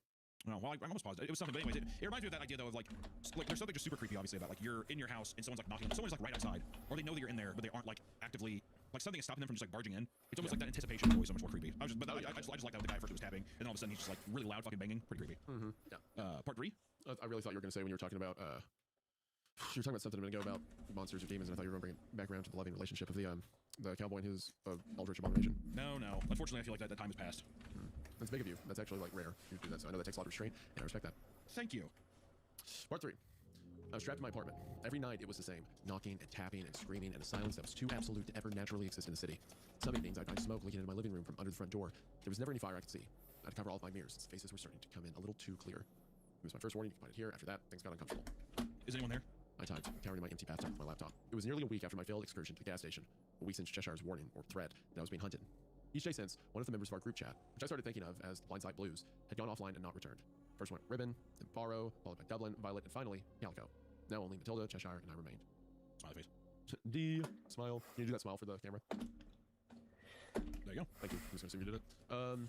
I was kind of worried initially when it's like 7 characters introduced at once. I was like, man, that's a lot to keep up with. But now 5 of them are dead, so we don't have to worry about that. Yeah, I mean, like, man, between one part, 5 people just like missing is pretty brutal. This could have been a thing too, where if this was like a longer story or like an actual novel or something. I'm guessing that we'd probably go through each one of those people or like establish who they all this stuff. But would have been cool, but maybe it still wraps up in a fun way. I mean, you could have like a left-right game with a bunch of characters, but that's also a very different kind of story. You know, that's more like Odyssey, and there's time to spend with everyone. Also, they're in person. You can interact with them. This whole thing with private messages and stuff makes it very informal. You know, every time I think of the left-right game, I think about all of them standing there, and I think of Apollo Creed from Rocky with the gloves and shorts on, like amongst them for some reason. Yeah, every time I hear Apollo, yeah, the same. Yeah. That's a testament to how good the story is because you remember Apollo. Yeah, no, my memory's terrible. Yeah, that's what I mean. You love forgetting characters and like stuff. You remember Apollo. I'm sure you remember Bristol and Blue Jay and all that. Yeah, Blue Jay's the worst. So, man, I just really love left-right game. Why? Cheshire's reply was not helpful. Tilda's response came 10 minutes later as a private message. I know you're in Baltimore. Can we meet? Something was scratching at the touch screen. I leaned over, then scrambled out of the bathroom and I saw a blue eye with a dozen irises looking up through the hole. My bathroom was reached. I didn't have any other options left. I decided I might as well die comfortably, so I curled up in bed with a soft blanket and a mug full of dark rum. How do you know where I am? Roll back, anxious but almost comforted. If she was a friend, then I had someone in my corner. And if she wasn't, at least maybe the nightmare would be over quickly. Your IP address. You should really invest in a VPN. Is that some kind of cable news network? Are you still there? There was something sarcastic decided to delete it. Can we meet? I'm in town. A little chill kick stepped its way across my neck. I thought for a moment, and then Sipman told her the name of a restaurant and a time to meet in the morning. Friend or enemy, I'd face her soon. But I'd have to make it through the night first. I closed my laptop and prepared to start my new sundown ritual. There's some amazing resources online offering advice for protecting the residents from otherworldly incursion. Step 1 was salt. I visited each door and window in my apartment, adding a thin line of salt on the ground to block the entrance. I salted all of my closet doors just in case. Next came sage and incense. Holy water splashed on the windows, dream catchers and crosses added to the walls. You can find almost anything in Baltimore if you know where to look. Turns out, there were 2 mysticism supply stores and 1 apothecary all within a short daylight sprint from where I lived. Feeling about as protected as a pinwheel farm in a hurricane, I retreated to my bedroom to drink myself to sleep. For the last 2 days, I've been crippled by migraines, an issue I never had before my new eyes. Not long after the headaches began, I also started to notice strange patches of dry skin on my arms and legs. More than just dry, spots were hard to the touch, cold, or somewhere between metallic and crystalline. At one point, I'd thrown up a handful of teeth, but found none missing from my mouth after a frantic check. Something was changing in me. Without any mirrors to check, I couldn't be sure, but even my face felt different, sharper, younger. The night before I met Matilda was the worst I experienced. A vicious odor crept in around 10 p.m., a mix of cinnamon and dust, and the porta-potty section of a summer music festival. My bed began to rock gently around midnight, then not so gently. After less than a minute, it stopped. I pulled myself out of the fetal position. Cracks formed in the ceiling above my bed, opening and closing like gills. Wind blew down from the openings, hot, bitter, followed by a horrible tugging sensation as the air was sucked upwards. The holes narrowed and split into a network of woven red lines. I saw faces in the lines, including my own frightened one, reflected back at me by a pair of mirrored eyes. I jammed my lid shut. Please stop, please stop, please stop. Look! Voice shouted in my ear, their mouths so close I could feel their cold breath on my cheek. I didn't open my eyes. Eventually, I might have slept. Smirky. The next sensation I was aware of was a sound coming from outside my window. Something was whistling. Finally opened my eyes to stare at the spot where the noise was coming from. My bedroom was back to normal.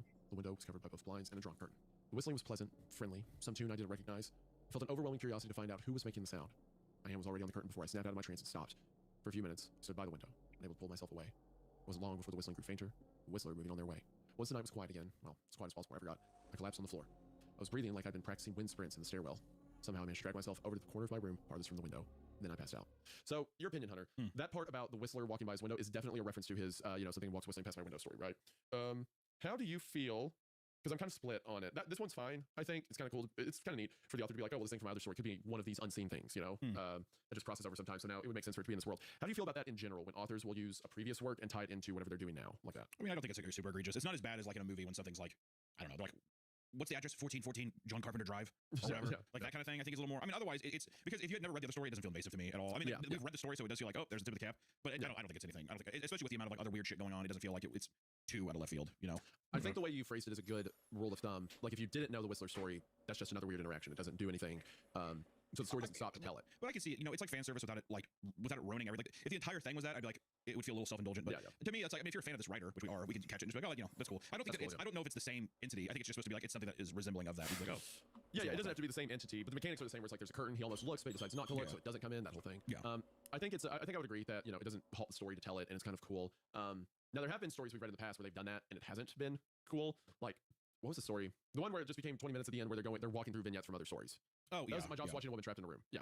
The whole ending of that was like 14 different stories that we hadn't read all compressed at the same time. That's a story stopping to tell. I always wonder if that was our fault though, for not knowing that it's no. The audience has tried to gaslight me on this for so long. No, it's my fault because if I have to know 16 stories before I can read this story that's labeled my job's watching a woman trapped in a room, then label it part 17 or do something to indicate that this is part of a greater work. The ending won't make sense unless I read other work. And I understand like that author, he's written some cool stuff, and I really liked. I wrote a letter to myself, which I could be getting those way off, and if I am, editor beat me for it. But like.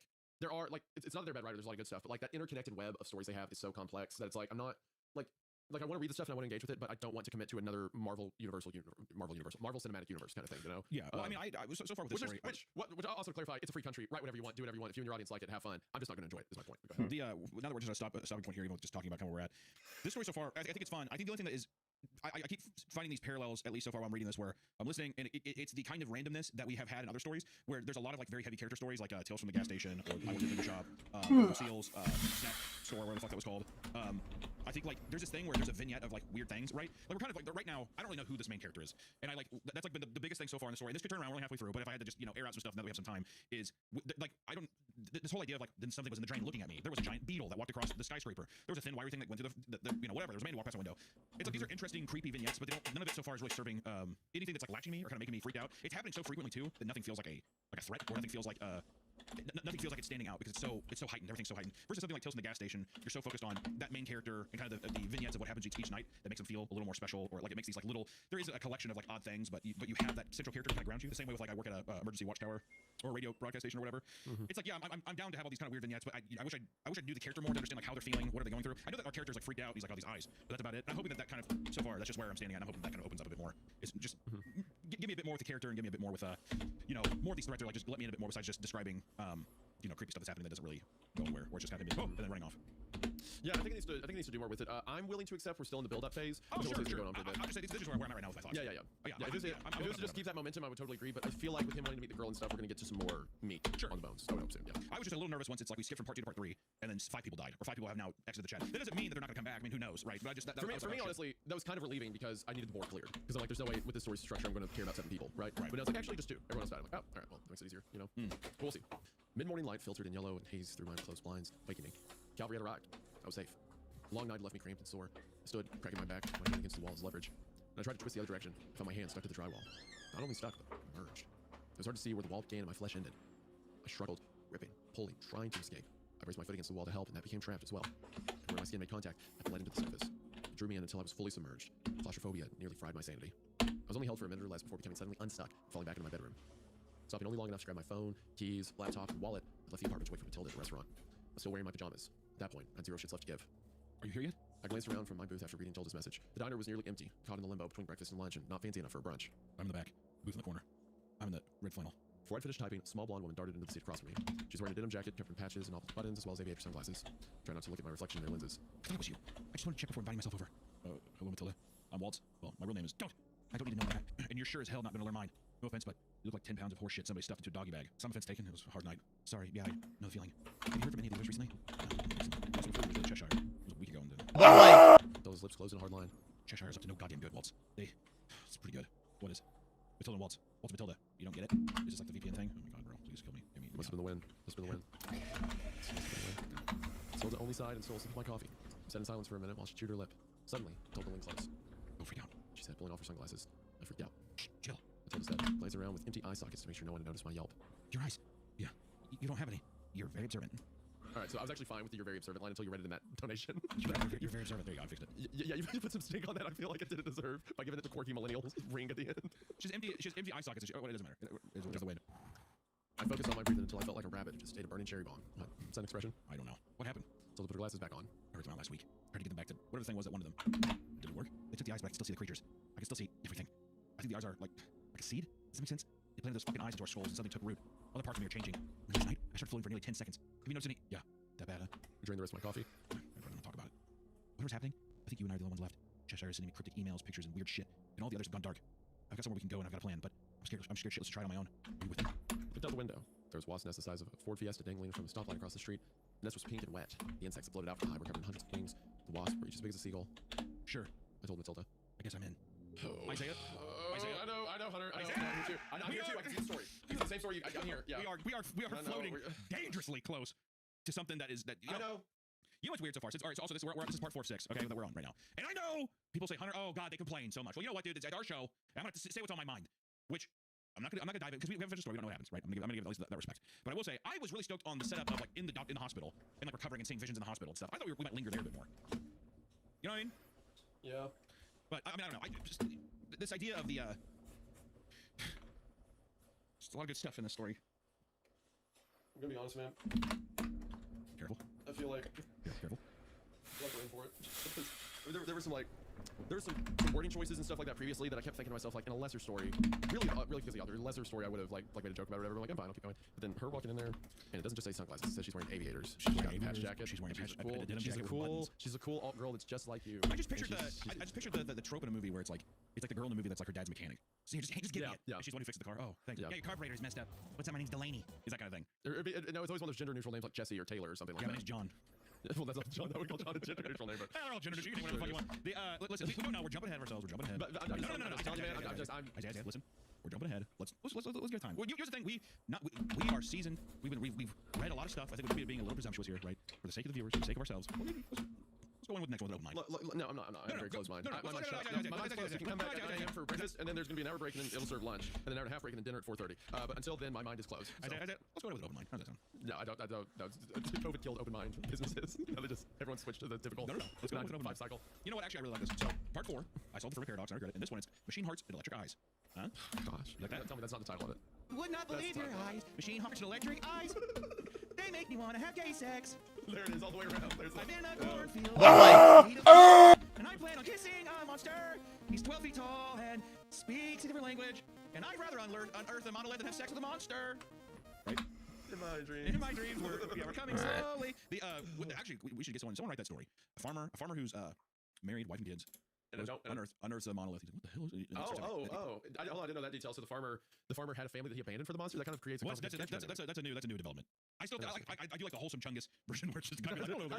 Personally, I like the idyllic life. Yeah, I really do like the perfect life of this farmer and this monster. It does make for a more interesting kind of like a Brokeback Mountain kind of conflict of a man who is like has a family and then he has to like basically, but he has a true love. You know, you can't fight love, Isaiah, and that's what he has for this elder creature. And if anything too, what happens, he's like, oh, and it could be a really scary first interaction that he has with this monster, right? What the? Yeah. Who the hell are you? Whatever. And then he sits there and the monster like grabs his head and he's like he sits there and then he starts seeing some weird shit too. But then the first time he interacts with the monster, he's like, whatever, all that stuff. And then the next time he's like, so you came back to me. I can understand you. Well. You know, it's like now they're able to communicate with each other. I see. That's good plot development.